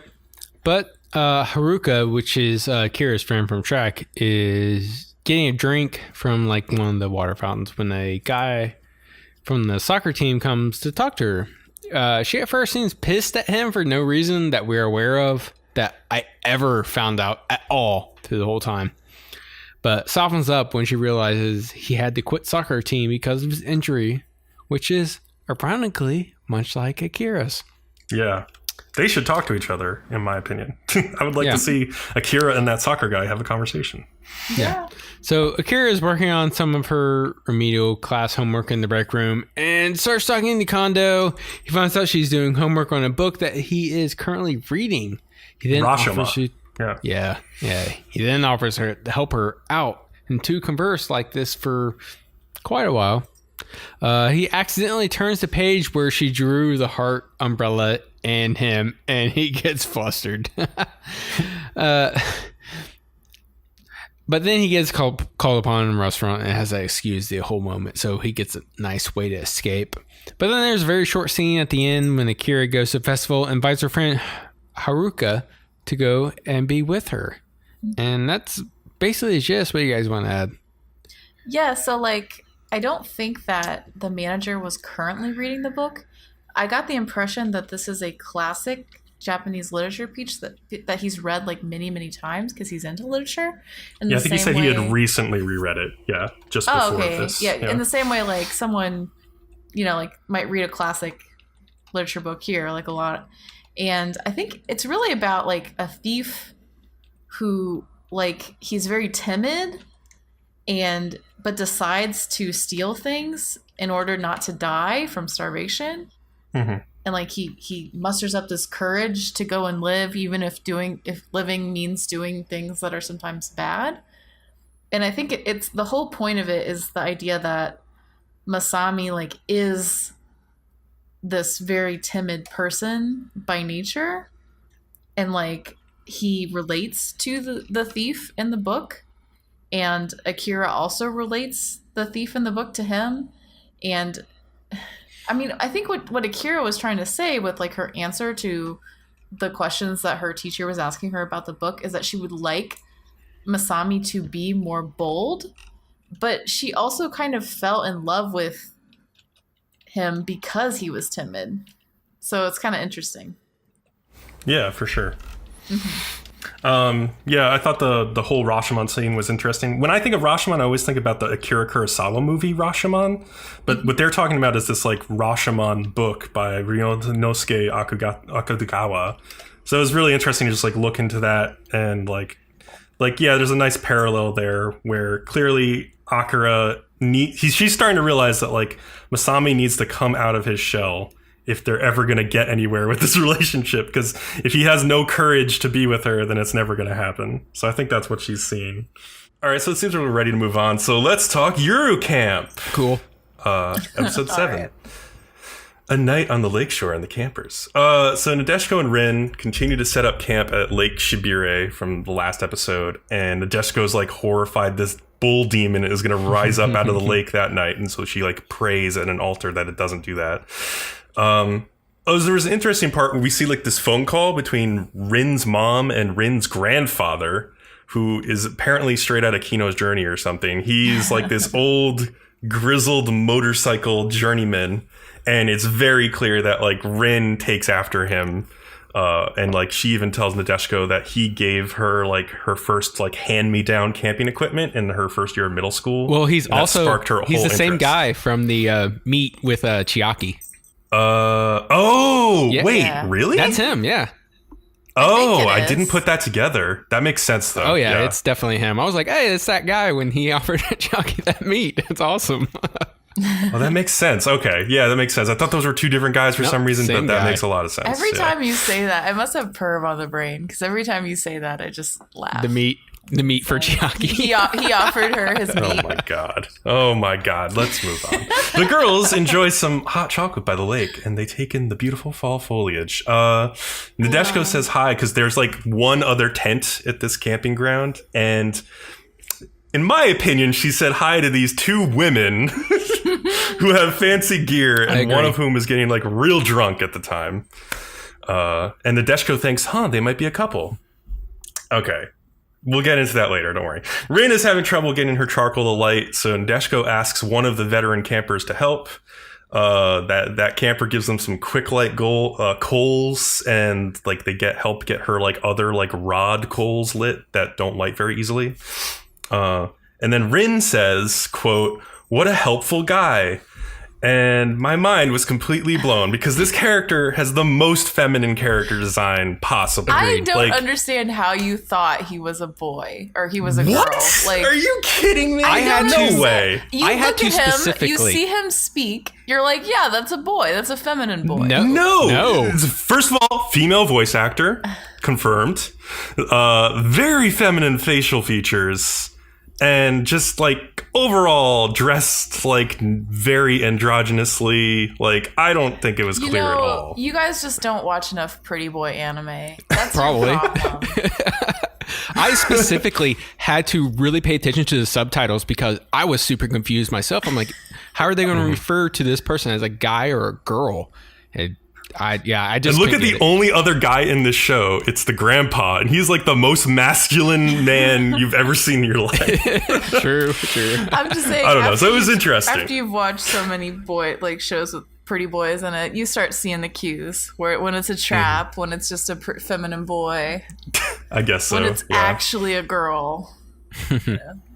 And I was going to say, like, oh, it's a female voice actor, so that proves everything. But this voice actress actually voices a lot of boys in anime. So, like, she voices Bakugo in My Hero Academia, which is weird. I didn't realize Bakugo had a female voice actor, but he does. Wow, because he's a very masculine type. Yeah. What the heck? So anyway, like he's the brother to this drunken sister back at his tent. So the girls, they cook like pork skewers and hot pot for dinner, and it gets really cold and they become blanket monsters, or blankie monsters, I think, as they say. They bring some food over to the brother and sister to thank them for helping out, and they get some like jambalaya from them in return. The drunken sister also like offers them a whole bottle of rum, but like the brother stops her. And yeah, they go back, they finish their dinner, they use like the charcoal that's still burning as like a pilot light for their campfire, which is a nice like trick. And Nadeshiko explains that she used to live like farther away from or in this town called Hamamatsu, where Mount Fuji seemed like really small, but was really happy to come to Motosuko, where it's much bigger. And it seems that their fellow campers are also very familiar with Motosuko High School. And the drunken sister is likely a teacher there, it turns out. And that night, Rin gets up to go look at the lake, and she sees this shadowy figure moaning and groaning that scares the crap out of her. But of course, it's just the hungover teacher/sister who looks like the bull demon, but is not. And so, like, because of that, Rin sneaks into the tent with Nadeshiko, and they sleep together very cutely. It's because she was puking, wasn't it? Well, yeah, she was like completely hungover. She was she was groaning. She was like, She was not in a good place. She is a mess. Okay, they joke about it, but like if she's that drunk all the time, because then later, like in another episode, they joke about like the girl who works at the liquor store is talking about how she comes in all the fucking time and buys like Chiaki. Like she might have a problem. Like they call her Miss Chug. Cute. At the liquor store. Like, legitimately, I'm kind of looking at her sideways. Like, the fuck, girl? Like, her brother's like, you can't drink beer at school. And he was like, well, maybe if it's non-alcoholic beer. And she's like, oh, non-alcoholic beer. I should do that. He's like, no, you shouldn't. That would still be looked down upon. Yes. All right, let's move on to the next episode. Okay, so episode 8 is another one of these transition episodes, mostly. So, like, they talk about how exams are coming up, and I guess, I don't know. They just, okay, so the one girl is, who is it that gets the bowl? I can't remember. It's the girl with the pigtails, right? Yeah, Chiaki. That's Chiaki, right? Yeah. So she gets this wooden bowl, and there's, like, half the episode is spent on this goddamn wooden bowl.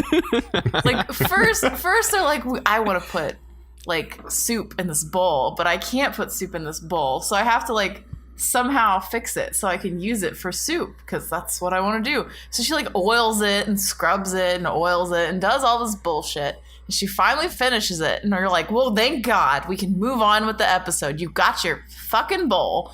But no, she still can't use it because apparently it stinks. Like, stop being a baby. So then they have to do something else to it because it stinks, like soak it in vinegar or something. Yeah. Yeah. I'm just like, oh my God. It's so ridiculous. Like, just buy a bowl that you can use instead of spending hours fixing this thing. Yeah, apparently, like, eventually they say, like, oh, this bowl is supposed to be used for salads. But, like, why would you buy a bowl that can only be used for salads? Like, that is such a stupid thing to buy. That is such, like, a first world problems thing that you're just creating for yourself. That's, like, things that people do with way too much money and time on their hands. Yeah, I know. And so then they also season this pan. Like, I've heard of people seasoning pans, but I never realized what a pain in the ass it is. Because, like, it's time consuming. So, like, if you get a cast iron pan, you have to season it, which means you first you just want to like wash it off under water. You never use soap on a cast iron pan. Then you take whatever oil base you're going to use, olive oil, coconut oil, preferably one of those two. And then you wipe down the pan, and then you just put it high heat on the stove until it's like smoked it off. And then you take it off, let it cool off, wipe it down again, and reheat it. And you do it about 5 or 6 times. It's just, I mean, I know the result is amazing because I've gotten like old recycled pans that have already been seasoned. So I don't have to deal with it. Yeah, and the more you use that pan, the more the foods you've cooked into it kind of bake into it. So like you could just put like a raw piece of meat in there and a raw piece of meat in like a nonstick frying pan, and they'll taste totally different. The one from the iron pan will taste way better. Huh, interesting. But yeah, so I know the process has a point. It's just like, oh man, such a pain in the ass. It is. So then after that, I'm like, okay, are we finally done like doing weird shit to bowls and kitchen supplies? Can we move on? But no, like it's still nothing really is happening. So they go to like a outdoor store that looks to me sort of like Menards. Like I don't know. Do you guys have Menards in the West Coast, or is that an East Coast-ish thing? Definitely don't have Menards on the East Coast. Like I'd never heard of this store before you mentioned it. We have outdoor stores. Like I don't know. Yeah. So Leo knows what I mean though. But yeah, so it's like it's one of those places you like go a that looks like like Lowe's kind of. I guess that would be another one. Oh, okay. Yeah. They're basically the same. They're both like giant hardware stores. You can get lumber from both. You can get a desk from both. You can get a door from both. That's true. Yeah. All right. So yeah, they go there, they shop, they talk about how expensive everything is. I don't even think they buy that much. Like they just mostly stare at stuff. And then at the end they eat maju, and the pink-haired girl, like she eats a fuck ton of it again because she eats a lot. Not a Shiko? Yes, she does. She buys like 10 because like she buys like 5 for her family and 5 for herself. Well, no, right? but really she ate all of 10. She ate all 10 and then she goes to buy more. Yeah. Which is so me. Like sometimes you do that, right? Like you want to eat something, but like you're embarrassed, and so you go buy it, and you're like, I'm gonna save this for later, and you're like, no, I'm not. I'm gonna eat the whole fucking thing. Like so, good for her. But that was a fuck ton of food, and then. And then at the end, they do like a little bit of foreshadowing for like they're getting a new teacher, and it's definitely the drunk teacher from the last episode. Miss Chug or whatever. Yeah, yes, it's definitely what's happening. I was okay with the episode. It's just my complaint was there could have been more Rin this episode. She was barely in it. Yeah, I missed Rin too. She had a tiny part, but yeah, that was it though. Yep. Also, they had a friend named Saito-san show up at the school, and Saito-san looks exactly like the brother from last episode, yet is a girl. That's all I'm saying. Their faces look exactly the same. Maybe it's a problem with the art design of this show. I don't know. They only know how to draw girls. Well, there's another show I'm watching this season where like one of the people in it has like 1 billion brothers and sisters, and they all look the same. I think it's a problem with a lot of anime where they want to make it clear that everyone is like related, but then they don't make them different enough. Right. Yeah. So cool. Speaking of guys who look like girls, let's move on to the next show. Hakata Tonkotsu Ramens, episode 7, leadoff hitter. And wow, a whole lot happens this episode. So I'm going to do my best to sum this up. There is a group called M3 that sends out agents to dispose of other hackers that might be of harm to them. It's basically a group of hackers taking out hackers. Of course, there are some in town, and they are tasked with taking out a hacker by the name of Macrohard. That's why I paused. Wow. I was like, one of now that you say it out loud, big like when it was read in the subtitles, I was like, oh, means? whatever. Big and hard. Anyways, okay. Meanwhile, the doctor calls in Bamba and Ling to look into some anonymous bodies that have been dropped off at his place, and he was also threatened to dispose of them. We quickly find out the M3 group in town has a washed-up boxer on its team, and he takes videos of him beating people to death for some reason. I was so upset at this dude because he's hot, but like then he's just a little bitch. Like, so I can't even like him, even though he's hot. So Inokita's father, meanwhile, has been blackmailed, and the butler Yagi says he knows somebody who can take care of this. Years ago, Yagi was tasked with killing Inokita, but let him go in the end. He asked Inokita to look into it as a job rather than helping his father. He quickly finds out it's Macrohard, a fellow hacker friend, and goes to his place to talk to him. But Macrohard has already been killed by the M3 team, and Bamba and Ling identified the body, and all three end up at his place together. The M3 team's next target is a hacker called Blackleg Nameko. It's Inokita. He finds out just before they make a post on shadyjobs.com, putting a 5 million bounty on his head. Ling finds the post and Bamba goes out to save Inokita. Bamba then lets Inokita know about the post. He goes to take it down, but it turns out it was a trap that can track his location. They want him to go offline, but if he does, then he loses his power as a hacker. That's the gist without getting into every single detail. Also, the soundtrack this episode was just like extra jazzy and I loved it. Yeah, there was like that one scene where Bamba was fighting where like the horns were all blaring for a little, like for like 30 seconds before he like took the guy out. Yeah. That was pretty decent. This is basically a 2-part episode, I feel like, so you might as well read the next episode synopsis too. It kind of is. Okay, so Inokita enacts his plan and sends a message to Bamba with a message hidden in a message. That sounds so terrible. It's what happened. The other group trying to get to him is tracking all of this. Inokita waits at a crosswalk and lets Yamato pickpocket him. He takes the wallet to Bamba and Ling, and inside they find a note. The note is an elaborate script to fool the other guys. Inokita waits at a diner and gets a call from Bamba saying he has arranged a transport to get him out of the city. He then goes to the bathroom before going back to his seat. But when he was in the bathroom, Ling came in and they traded costumes. The M3 group calls a blackout and the boxer guy kidnaps unknowingly Ling, thinking he's in Inokita. After getting beat up for a while, Ling in the end knocks the boxer unconscious, and they have Jose interrogate him to get the password to his phone. They send a doctored video to the other guy, and in it was a virus that allowed them to find him. The other guy goes to meet his contact when Inokita shows up and tells him how he did it all. He has also had them surrounded by the Metro PD in the cybercrime unit. So that's cool. Bamba goes after the hacker on the other team, and they all end the episode having dinner together, which is weird. Also, it turns out Inokita's father staged he wanted him killed and actually sent the butler to make it seem that way. So his father isn't that much of a douchebag as I actually thought in the beginning, but I don't know. The reasoning behind it is just I weird. totally disagree. Like, his father is a fucking asshole. He's going to like, set he's him a free. slightly less, like, of a...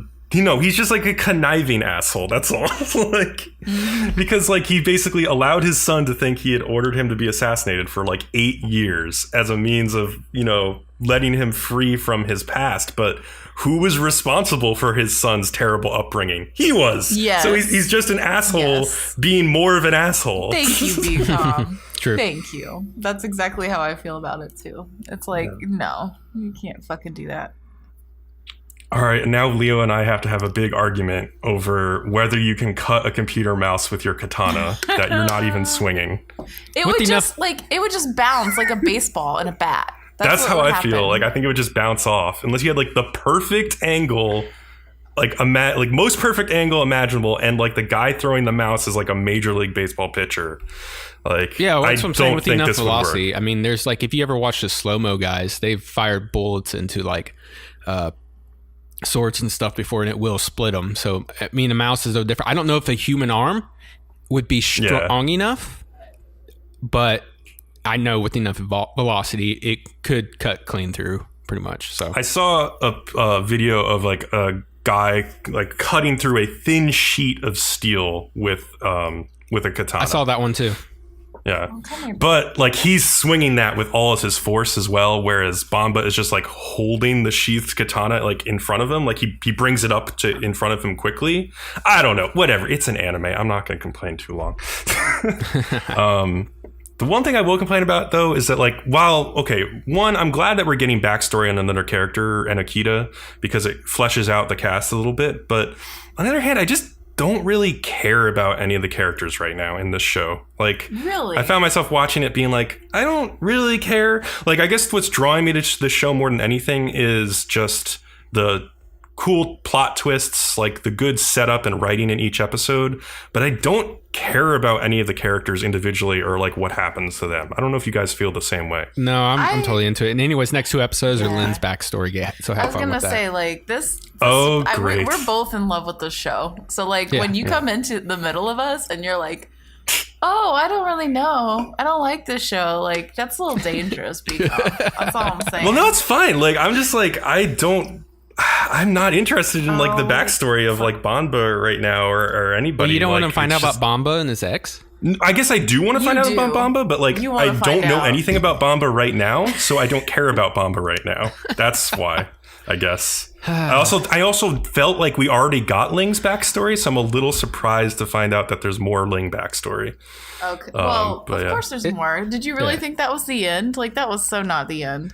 Okay. It's his backstory on how he became a hitman, how he learned his skills. Okay. Yep. But and it's just the one episode. The second one's just like a follow-up for it. Oh, interesting. Well, I'll look forward to that. You guys want to hear a horror story? We're covering one new anime this week. My dog is determined to jump in my lap. The husky? She's not going to stop. Yeah. The fucking husky. Oh, man. So I got one good story and I got one shitty story, in my opinion. So I'm going to work on some Ito Junji collection. Episode 7, Used Record / Town of No Roads. So I'm going to do the first part as like I'm telling a horror story because I like this. So a boy and a girl are friends. The boy has a vinyl record that has nothing written on the jacket and he won't let his friend make a copy. When she leaves, she steals it. But the boy notices quickly and chases after her, yelling, "It means more to me than my life." He even throws a rock at her head to get her to stop. The girl, out of desperation, bashes her friend in the head with a bigger rock and kills him. She then goes to a musical antique store to find a player for it. The old man recognizes the jacket and says, "You stole that from me," and chases her, also yelling, "It means more to me than my life." Oh, this one. Yes. Yeah. Mm-hmm. She finds refuge in a cafe that has a record player, and the owner allows her to play the record on it. The man at the bar recognizes the song as Paula Bell's Scat. He then stalks her out of the store, and she runs into the old man again and tries to flee by climbing up a stack of wood over a wall. When she gets to the top, the man at the bar is on the other side, and she startles and drops the record. She dies as the pile gives way and crushes her body. The man picks up the record, and with a crazed look in his eyes, cradles it to his chest. Yeah, like a wood pile crashes onto her. So this is actually the first story that's been on the show that I've actually read before. Because it was the first chapter of the Shiver novel collection or short story collection from Junji Ito. And I only read the first chapter of that book. There's probably more stories in that book too, but it was really good. In the novel or whatever, they focus a little bit more on the fact, like they kind of gloss over in the show, but like Paula Bell is this singer who dies in the recording booth, and then like the recording engineers are having a conversation about like, do we release this album? What do we do? And as they're talking about that, like they hear singing coming out of the recording booth after she's been confirmed dead, and they turn the recording machine back on and they record this record, and that's like the whole the show didn't go into that. Is her body sitting in the recording studio? It's like lying dead on the ground. They actually show it in the anime briefly, but they explain it more in the story. What you're saying is she lies dead, and instead of like calling the cops, their first thing is like, well, should we release this? Like, she's yes, dead. Exactly. In true record industry fashion. Oh my god. Well, I liked this part though. Kind of like if something could be like audio crack, right? This is like if something like heroin could be audio instead of a chemical, kind of. Yeah, I love how everybody who hears this record like just fiends after it like crazy, and it just leads to so much like destruction. It's pretty awesome, actually. All right. The second part's nowhere as good. I thought it kind of sucked, in my opinion. But it's just batshit crazy. It doesn't make any sense. So a girl has a dream that a boy from her school gave her a ring and was murdered. When she wakes, she has the ring box, but no ring. Later, she finds out the boy was actually murdered. Her family is, for whatever reason, obsessively peeping on her. So she gets over that shit and decides to go to her aunt's house. But all the roads out of the town are blocked by wooden houses. She eventually has to go into them to try and get across. Also, everybody started wearing masks out of nowhere. She gets to her aunt's house, who's acting crazy. She runs away and runs into the killer from her dream, and her aunt shows up and stabs the guy that points her to the way out. What the fuck did I watch? That was a weird thing. Like, it was clearly screwing around with this like horror element of like, what if you like had people just like looking in at you all the time, and you like couldn't even trust your own family. Like when they like crawl up on the roof, like her father crawls up on the roof, right? And drills like a hole so he can peep on his daughter. And like she gets up there with like a pen or something and like stabs him in the eye when he looks through the hole. Like, Jesus, like that was pretty nuts.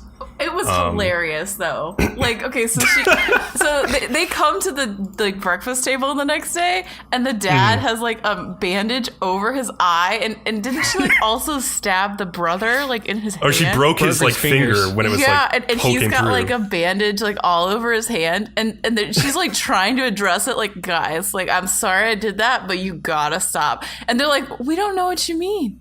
We have no idea what you're talking about. It's fine. It was clearly just an accident at work. I'm just like, oh my fucking God. And I just kept thinking, like, what would I do if this, like, I don't know. That would be the most bizarre situation. You have to admit. I would hate that. Yeah. It would be really weird. Oh my gosh. It's your turn, Kat. Oh, are you not going to talk about the weird city? Where like everyone is walking through everyone's houses all the time. I did. Is that the next episode or is that this episode? That's the beginning of. That's the end of this episode. Oh wait, really? Yeah, I said they had to go through the houses, and like there's this really weird rule where people can just use their houses as roads, and it's. Okay, yeah, that is this episode. Yeah, okay, yeah, that was pretty crazy too. Okay, and then also like there's all these holes in everyone's houses, and people just like press their like eyes against the hole and like watch each other, and and the aunt is like fucking nuts, and she just goes around naked all the time, and she's like, everyone can see me, ha ha ha ha, like. Well, I feel like that's one of the only sane ways to live in a world with no privacy whatsoever. So she tells her niece or whatever, like, I've just taken off my skin and decided to throw it away, like, and just have no privacy and just live with it that way. And everyone goes around with weird masks on because it's like the only privacy they can have. Yeah, exactly. God, it's so weird. It's the most bizarre thing. Like that idea like freaks me out more than like I could not live in a world like that where there's just no privacy ever. I would hate that. The only thing that I didn't like about this show was I didn't understand how the boy murdered in her dream like made any sense with the rest of this stuff. Like it just seemed like two different it felt a little stories. Disconnected. Yeah. All right, so I guess that's all I wanted to say about that last one. Okay. Yeah. But yeah, so then the next episode is like two stories. So you've got the first one, which is about this girl who like she's lost her memory. She doesn't remember anything. She's got this fiance who's like all doting on her, very caring. And you're like, all right, something's going on here. Because like, this is Junji Ito. And so then they go to visit the boy's like sick dad. And he comes out like crawling backwards, like on like feet first. Into crab the room. Crab people. and I'm like, what the fuck are you doing? You're allowing your old sick dad to like crawl around on his legs. Like, don't. But yeah, so that was weird. It was really weird. It was a weird introduction. And then he like goes back into the room opposite way. So like he like pushes himself in, and like you don't see anything like above his head. And I'm like, something's going on with this. And then he like leaves. And then he's really keen on them getting married like right away. And I'm kind of like, if the person you're like, you know, son is gonna marry doesn't even remember him at all, and you're like, you gotta marry him, like something's definitely going on. And at some point he like brings her back in and is like, look, we have to get married right away because my dad's about to die, and like this needs to go down. And she remembers like, so for thousands of years, each time one of the people in their family dies, they like rip the skull off the head of the person who just died and like stick it like on their head, and then like all of the skulls like just pile up. So what it ends up looking like some sort of weird fucking skeleton caterpillar monster like protruding from their head. It's pretty fucking horrifying. Yeah. And okay, that's creepy enough, right? But the idea that like all of their personalities and memories are like in one person now, so you can never escape your annoying relatives this is another like worst case horror scenario. Like, could you imagine? You're just stuck with them all the time, and they just talk to you like, you need to do this, you need to do that. Make sure you clean the house. Like, except they're attached to you, and like you can never leave the house because you're a creepy caterpillar monster. When the hell are you supposed to masturbate after sex? Oh, but that's my thing too. How are they? Okay, so they want them to get married so bad because they want them to have kids so they can keep the line going. I'm like, how is she gonna fuck you? You're all of their relatives together. Just watching. Like, what are they gonna do? They're like having sex, and they're just like, hey, like, you know, it's better if you do it like from the back, like giving tips and shit. And you're just like, shut up. Like, no, I don't feel like you could do it. Back in the 1400s, we did it this way. I'm amazed that this has gone on so long. Like, how did all these people have kids this way? Yeah, it's pretty sad. Yeah, no, it was gross. So yeah, and then the second part of the episode is about this weird circus where basically everyone goes to the circus and it's all men performing except the one girl, and each time one of the guys performs, he dies in some like weird creepy way. And he's like, I'm gonna save you, and then he dies, and then like this creepy clown drags the guy away and is like, next. And then like some other dude will come out and do another weird circus act and be like, I'm gonna save you, and then die, and then next. And like the girl is just ignoring them mostly. Because I think she's just done. She's like, I've seen this happen how many fucking times? Like, none of you bitches are gonna save me.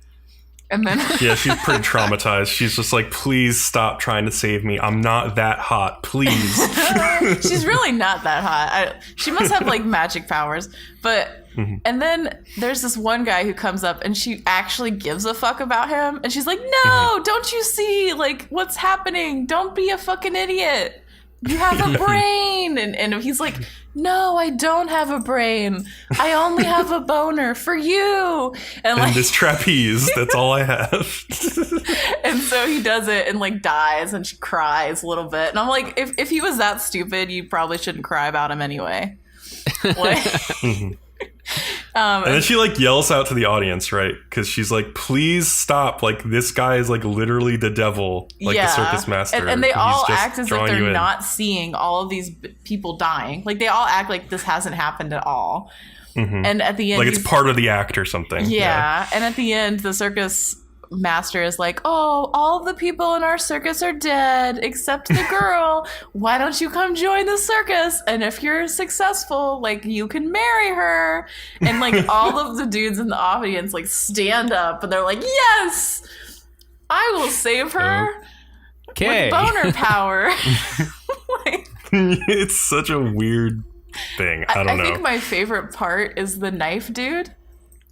Where like he fails. He like stabs himself or something, but he's still determined. Yeah, he like throws knives up in the, because like he's one of the knife guys who throws knives into like around other people, like very close to them, but never hitting them. He kills the person he threw the knife at, and so then he's like, oh no, but the act isn't over, and like he just starts laying on the ground and like throwing knives up in the fucking air.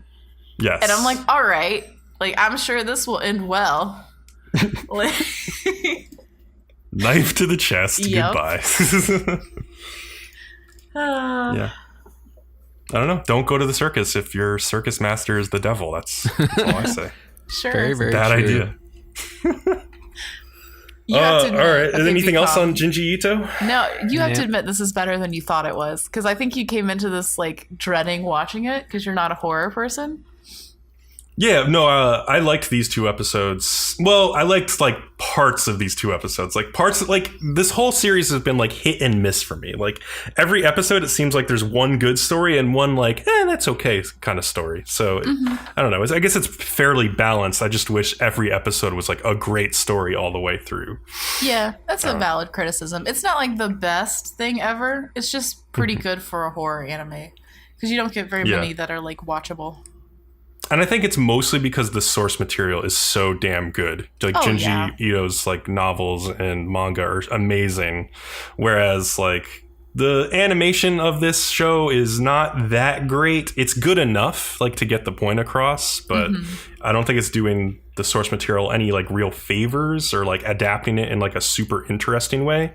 But the source material is so cool that I'd still watch this week to week and have fun with it. Nice. But we should get into this next show, Darling in the FranXX, or Franks, some might say. Episode 7, Shooting Star Moratorium, which is a word that Leo learned, I think. Yeah, that was a new word I learned. I had to look it up, which is a temporary prohibition of an activity. Just thought it was kind of a fancy word. Got to prohibit those shooting stars. So, man, there was a lot to get through in these 2 stupid episodes. So, it's episode 7 of a series, right? So, you know what that means. Beach episode time, baby. Let's go. Apparently, there's at least one ocean on the planet's surface that is still okay to swim in. So, they go there to blow off stress. And the guys use it as a chance to check out the girls in bikinis. And the show uses it as a chance to show off the girls in bikinis a lot. Apparently, the old guy who we've met before, the half-robot-faced man, is named Dr. FranXX. I don't think they actually ever said that before. I might be wrong, though. No, I believe they said it in the very early episode.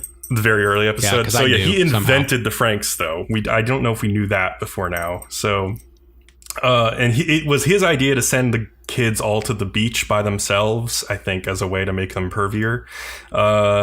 The blonde kid has, like, a brief introduction to Hiro, and Leo had something to say about that. Oh, why was this scene even in here? His line is, no need to introduce me. I'm sure we'll run into each other again. What? It was dumb, because, like, he goes to, like, somebody goes to say, like, oh, this guy's name is, and then he cuts them off and says, like, no need to introduce me. And it's like, okay. I'm sure we'll run into each other again. What do you mean? We still don't know his name. Why did you even introduce him now? Don't worry, Leo. I'm sure we'll see him again. God. So back at the beach, 02 asks Hiro if they'll always be together. And Hiro thinks back to the doctor warning him not to let his emotions be consumed by 02, he warned. As he's thinking about this, 02 tells him, we've crossed a line, and she licks his cheek and says, your taste really makes my heart race. She also explains that she feels like a kiss is a declaration of ownership over somebody else. So you should only kiss the one you love because of that, kind of. It's kind of a weird thing, she says. 3 of the guys get really jealous that 02 is playing with Hiro and like pull him underwater and then take him away. And they ask him, like, in private, like, what is this kiss thing that we keep hearing about? Because they still don't know what the hell a kiss is. They've never heard of it. They don't know what it means. And Hiro tries to explain it. And Zorame, like, once he hears, like, it's like a cool thing that makes your heart beat, it's like, well, you kiss me, Hiro. Like, tries to kiss him to, like, get practice, but it doesn't work out. But anyway, moving on, because this is a beach episode in an anime, there is, of course, a cave on the beach that the main cast must explore as a test of courage, because that's an anime. Inside, Goro wonders if there's, like, a type of relationship that's closer than just being FranXX partners, because he hasn't heard of that either. He tells Hiro that sometimes, even though he has fun being with Ichigo, it also hurts as well, which I thought was, like, a hint that Goro senses that Ichigo loves Hiro and does not love him in any way. So, yeah, there's some emotional heartache over that. So they follow the cave path. It leads to this abandoned, overgrown town. And at the top of the hill, there's, like, this rundown mansion that they explore. And they find that it was used as a model for the mansion environment that they live in the plantation that moves around, which is kind of strange. Kokoro is stumbling around and she's on her own. She finds this dusty pamphlet that explains, like, how to handle your first childbirth. Well, also, she's never heard of childbirth before. Then doesn't Mitsuru find her at that point? Like, he does. I feel like Mitsuru kind of likes Kokoro, because, like, the way that he kind of looks at her, and he says something like, I can't keep taking care of you, and maybe that's why Mitsuru doesn't want to be with his partner, because he really likes Kokoro. Maybe that's possible. That's hey, what Glasses that was my Girl thought. is pretty hot too. I mean, yeah, but just because someone's pretty hot doesn't mean that's who you like, Sure. It doesn't mean she likes him either. Yeah, I mean, 'cause she seems pretty into Futoshi, her partner, Kokoro does. Yeah, those two seem really into each other. Yeah, so that's not going to work. Oh no, out. I thought you were talking about Ikuno being hot. Never mind. Okay, I got confused. So Ichigo finds a poster also as she's walking around of a man and a woman kissing passionately, which she's probably never seen before in her life, besides like that one time she kissed Hiro. And then 02 kind of bullies her when she sees this, saying like, I've kissed Hiro. Have you ever kissed anyone special to you? And Ichigo doesn't really say anything, just kind of walks off. Finally, they go back to their camp on the beach. They find some like barbecued food has just appeared out of nowhere for them from the plantation. 02 goes off to swim, and all the others like talk about like how humans had to abandon the surface to live on plantations. And Hiro is wondering like if Klaxosaurs would have ever appeared if humans hadn't started mining for this magma energy. But Zorome is like kind of on the opposite side. He's like, I'm glad we don't have to live in this stupid drab environment and we can live in these sparkling moving cities. Like that's like an improvement to him. So that night, Ichigo and Hiro can't sleep, so they go walk together. And Ichigo is clearly enjoying the hell out of walking with this guy that she's so in love with. She like walks behind him in his footsteps on the beach. And she asks him if he remembers this star that they named together. He named for her when they were kids. And he does. It's like the 15th star of the Orion constellation. And it's so dark you can almost not see it. Kind of like Ichigo. Ow. Ichigo asks him to give her a little attention too, since she's his leader. So she's basically saying like, don't give all your attention to 02. Like, look at me sometimes. And she's like, the kiss that we had during the mock battle was really special to her, blah, blah, blah.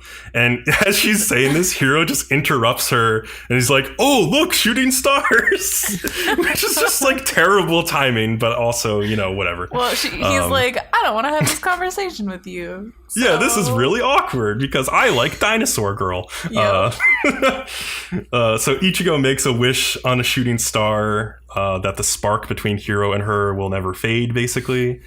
And then there's a special ED this episode of all the girls in their bathing suits. Woo! So yeah, any thoughts on this episode? Yeah, so they have that part where they're talking about the world. I really wish they would keep talking about the background of the world more, because every time they do, I'm like fascinated and I want to hear like more and more and more.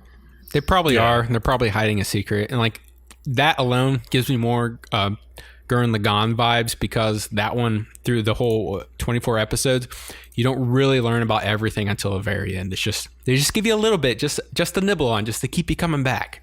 Yeah. Agreed. Yeah. There's like a lot of themes in this show about like older generations versus younger generations, and like upper class versus lower class, and like it's interesting.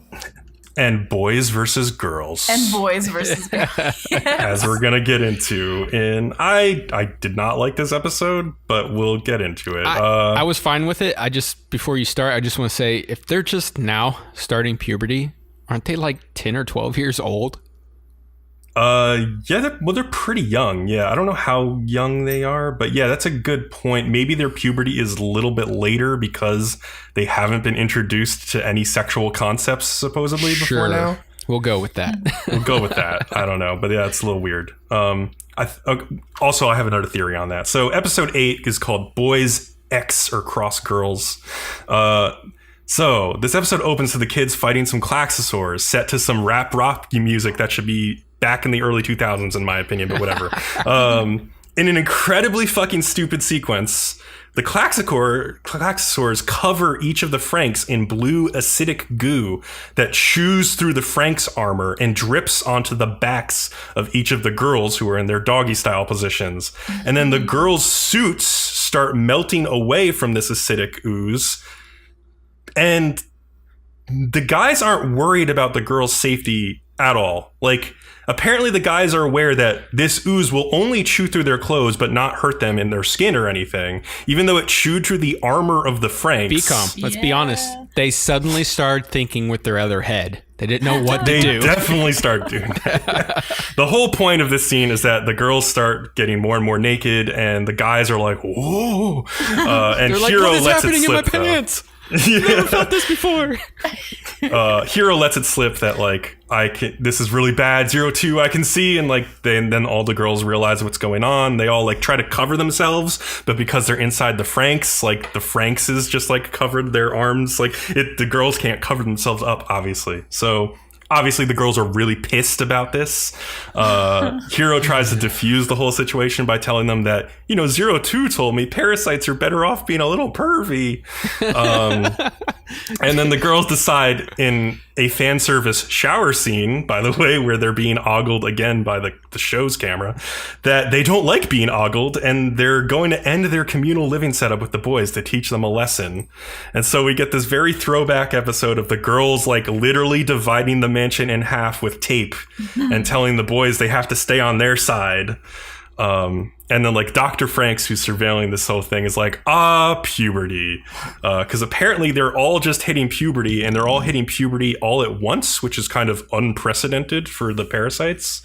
And like, I assume this is supposed to mean that 02 is a very like a puberty catalyst, because she's the one who has changed their whole situation so drastically. So this like sexually promiscuous girl coming into the situation has made all of the other kids go into puberty. And like the supervisors are like, oh, we should probably intervene. But the doctor's like, no, this is a test case. Let's see how this all plays out. Oh, does he say, and don't tell the elders? Yeah, don't tell anybody. Yeah, like, this is my research, my personal research. Goro comes up with a strategy, though. So like, since the girls have like divided off half the apartment, he's like, they've been actually pretty stupid about this. So he has Zorame provoke the girls first by saying they go like take a bath in the lake because the baths are like closed off. And the boys are like, oh, the lake was so nice. It was such a good change of pace. I'm so glad I didn't have to use the baths. And then the girls stupidly did not cordon off the dining room for themselves. So the boys take over the dining room, and then the girls literally can't eat because all their food just shows up in the dining room, I guess. And so that screws them over as well. All the while, like 02 is just ignoring all of these like tape markings and going wherever the hell she wants because she doesn't care. So, yeah, following up on last episode, Mitsuru has another moment alone with Kokoro in this episode. Yeah. So she thinks it's cool that he's not towing the line with the other guys. Like, he's kind of like, I don't care about this stupid, petty bullshit. And there's also, he notices that she still has the pamphlet about childbirth from the abandoned town, but he decides to like overlook it. Because like, yeah, they clearly are developing a little bond together, where they're like, Kokoro's like, I don't really care about this whole situation either, but it's hard to speak up when people are being so adamant about it. So, yeah. The girls start losing morale, though, because they've made stupid mistakes and wondering how long the fight will go on. And Ikuno says that she wouldn't mind if this separation from the boys lasted forever. And then 02, as if to reinforce this statement, comes up behind Ikuno, licks her on the neck, and says, I smell a secret. So if you wanted it like 1,000% confirmed that Ikuno is a lesbian, there you go. She is a lesbian. So there are love triangles within love triangles, basically, now. Yes. So the girls beg 02 to like help them and be on their side because they're just very serious about all this. And she agrees to join them and then makes things 100 times worse, because what she does is she tells the boys, like, the girls have decided you can use the baths now. You don't have to bathe in the lake. And so the guys go to use the bath, and all of the girls are in there stark naked. And proceeds a scene where the girls somehow have like literally hundreds of like bath pans and stuff to like throw at the boys. Just throw like hundreds of things at them as they stand by the doors. Yep. 02 steals everybody's clothes and runs upstairs, and Hiro like runs after her with like a towel, and like they go onto the roof, and like when they get up there, she throws all the clothes in the air, and Hiro like laughs because it's so ridiculous. 02 says like, the only reason I did this is I wanted to take part in a human fight. And she asks Hiro, do I seem a little bit more human now? And as like before he can even answer, she like starts to like let herself fall off the roof, like she's gonna fall to her death. But like Hiro like runs to the edge of the roof and sees that she like flips off a tree and then off the house and then onto the ground safely. So it's like, it's weird because she's like, do I seem more human? And then she does something completely inhuman to like undercut that whole fact. It's kind of a weird thing. 02 says she wants, eventually the parasites are told to knock it off and be professional by the supervisors. Hiro gives the guys a speech about how, as stamens, they may be at the controls, but it's the girls' frail pistol bodies that take the brunt of the battle. So they need to try to understand them so they can fully support them better. This is where the show starts to get into like really typical misogyny, like gender dynamics and misogyny that is shitty. Kokoro on the other side of the coin is talking to all the girls, and she's like, you know, there's certain things that girls can only do with boys, because she's been reading the childbirth pamphlet, and she doesn't tell any of the other girls that, but like she's like reading that and she's realizing like, oh, well, we can't have childbirth without a boy and a girl. So we should let the guys off the hook for like leering at our bodies all the time, even though we're already in this like shitty doggy style position that was designed by this pervy Dr. FranXX asshole to fight off these Klaxosaurs. But she's like, you know, we just have to deal with it. And so the girls eventually just come to like a ceasefire. What's her name? Miku is like the only one who isn't quite ready to make up. And she runs to one of the closed off rooms in this mansion and sees a photograph on the desk of all this team of parasites who clearly lived here before them. And the group finds her, and 02 explains like, oh yeah, this is where a group of former parasites stayed. And they're like, oh, well, where are they now? She's like, well, they're all dead, of course. And she was like hinting to the girls earlier, like, none of this matters because you're all going to die. And so Goro says, like, you know, we all need to make up because we won't survive if we don't. And so, like, Miku's, like, concession to Zorome is like, look, I know you're going to look at my body a little bit. Just don't take it too far, essentially. And then there's another new fan servicey ED of all the girls, like, playing around with each other in bed. So it's like, these were the two, like, big fan servicey episodes in the middle of this series, I guess. So, yep. How do you guys feel about this? It's the show being itself, I guess. Yeah, pretty much. And I knew going in it was going to be a little like, ooh, girls and boys are different and shit. Yeah. I just hope they and like, it was just kind of cringy teenage emotions this episode, so I was just like, ugh. Yeah, I just hope they like move on now and we can like do interesting things. I'm a bit worried about the future, especially because Ikuno is definitely confirmed lesbian, and I can see them handling that in a way that is not going to be great. Oh, she could die. I hope I'm wrong. I hope they handle it with some care. You know, I didn't get the lesbian vibe until you said it just now, and I don't know if I actually agree with you. No, it's definitely going to be thing. We'll definitely find out. She's going to die. And then her partner, who is Mitsuru, is going to be like, I need a new partner, and I want Kokoro to be my partner. And Kokoro is going to be like, but I like my partner. But Mitsuru is like all jealous and shit. That's my prediction. Maybe I'm wrong. I definitely can see that happening, yeah, because there will probably be a time when Ikuno can't get it up for Mitsuru because she's not into him. So well, they're not into each other because like she's gay and he likes someone else. So pretty much. What's the death flag here? She's a lesbian in an anime. In an anime about heterosexual relationships. She's a lesbian. That's the death flag. She will be killed off for the greater good. That's which one were you talking about again? That's the lesbian? Ikuno, the blue hair with the glasses, who is very reserved and has already had trouble getting it up one time with Mitsuru previously. So, yeah. Yeah, but Mitsuru has like no interest in her, so that may be part of the problem. Yeah, I think it's mutually like they don't have a bond. They're not into each other. Like they're not a good pair, really. So. Speaking of people who are not good pairs. Oh, God. I have the CiTRASH update, our last show of the day. So episode 7, Love or Lie. So Mei tells Yuzu that their kiss, the one that was like a special kiss, meant nothing actually. And they need to stop doing these things because 1, they're girls, and 2, they're sisters. But as Kat was predicting, there's a new stalking horse, quote unquote, that gets added in. Yuzu meets this pink-haired girl named Mizusawa Matsuri at an arcade, and they used to be childhood friends, and Yuzu thinks of her as a little sister. Despite being a second year in middle school, Mizusawa apparently makes money by sending pics of herself masturbating to older men. But she says she uploads fake photos or videos that aren't actually her, they're other girls, and just texts with these men. So she's really like pulling one over on them. Yuzu wants to lecture her on all of this, and they go to karaoke together, and when they're alone in karaoke, Matsuri makes a pass at Yuzu, telling her that she loves her. And somehow she's also figured out that Yuzu is in love with Mei just from looking at her cell phone background photo, which isn't even that like telling. She questions Yuzu on how she's prepared to handle her relationship when she has to explain all of this to her family or decide on her future.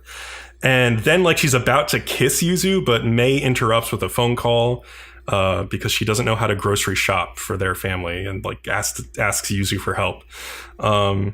They leave karaoke, and Matsuri like follows Yuzu around. She sees Mei across the street from them and decides to kiss Yuzu right in front of Mei.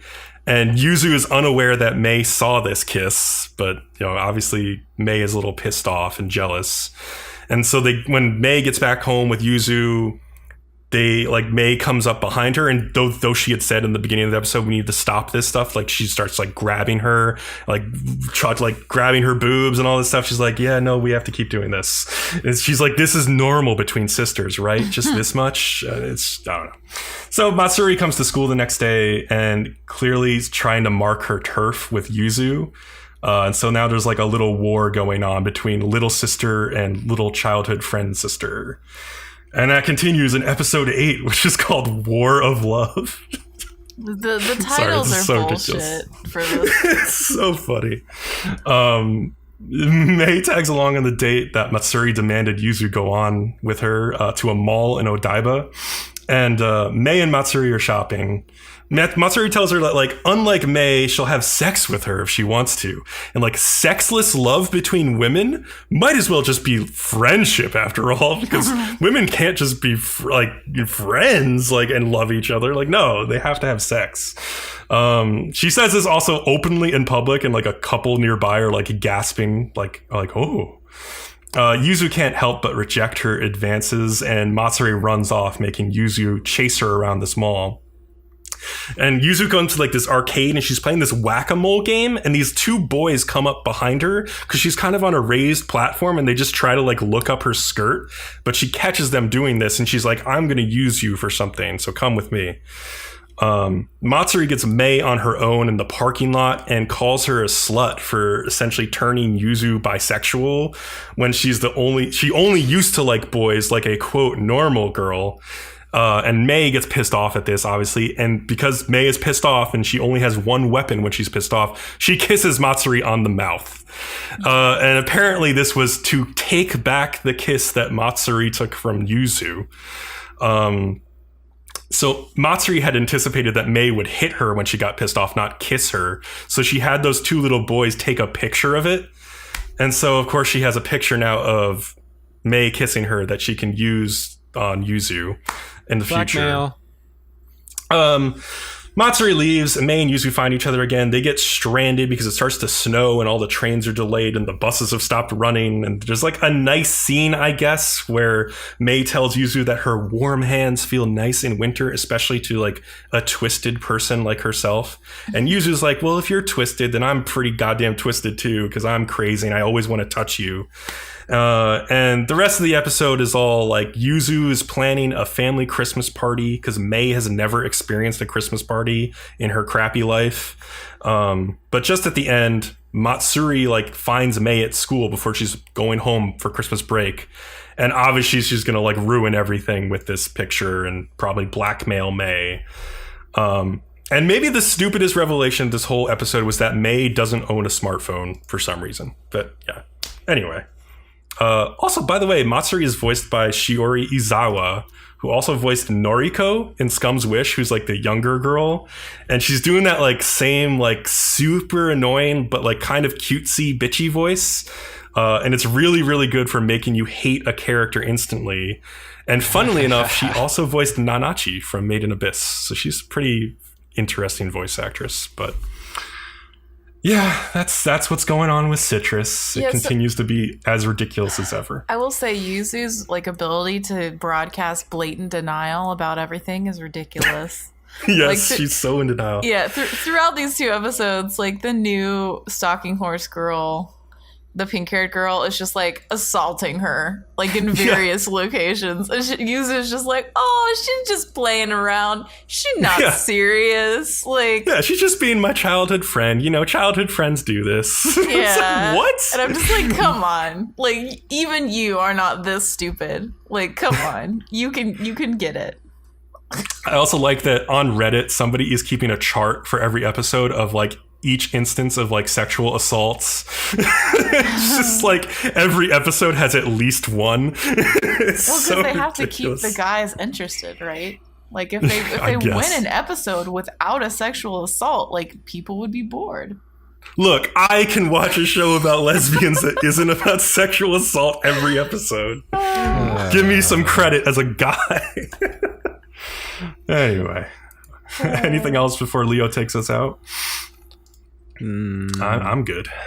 I've got nothing. I'm not even watching CiTRASH. Good for you. You've made better life decisions than I have. Yeah, I mean, I'm watching it. Hell. It's entertaining, but... I'm not saying it's not entertaining. I'm just saying I know why they're doing it. Well, you guys are hate watching it, so that's its own form of entertainment. Exactly. So. That's why I'm entertained. Yeah. Cool. All right. So, thanks for listening. Remember to like, follow, and subscribe to us on YouTube to get updates on new podcasts or videos. And follow us on Twitter at Nerdom and Other for updates as well. See ya. Peace. Bye.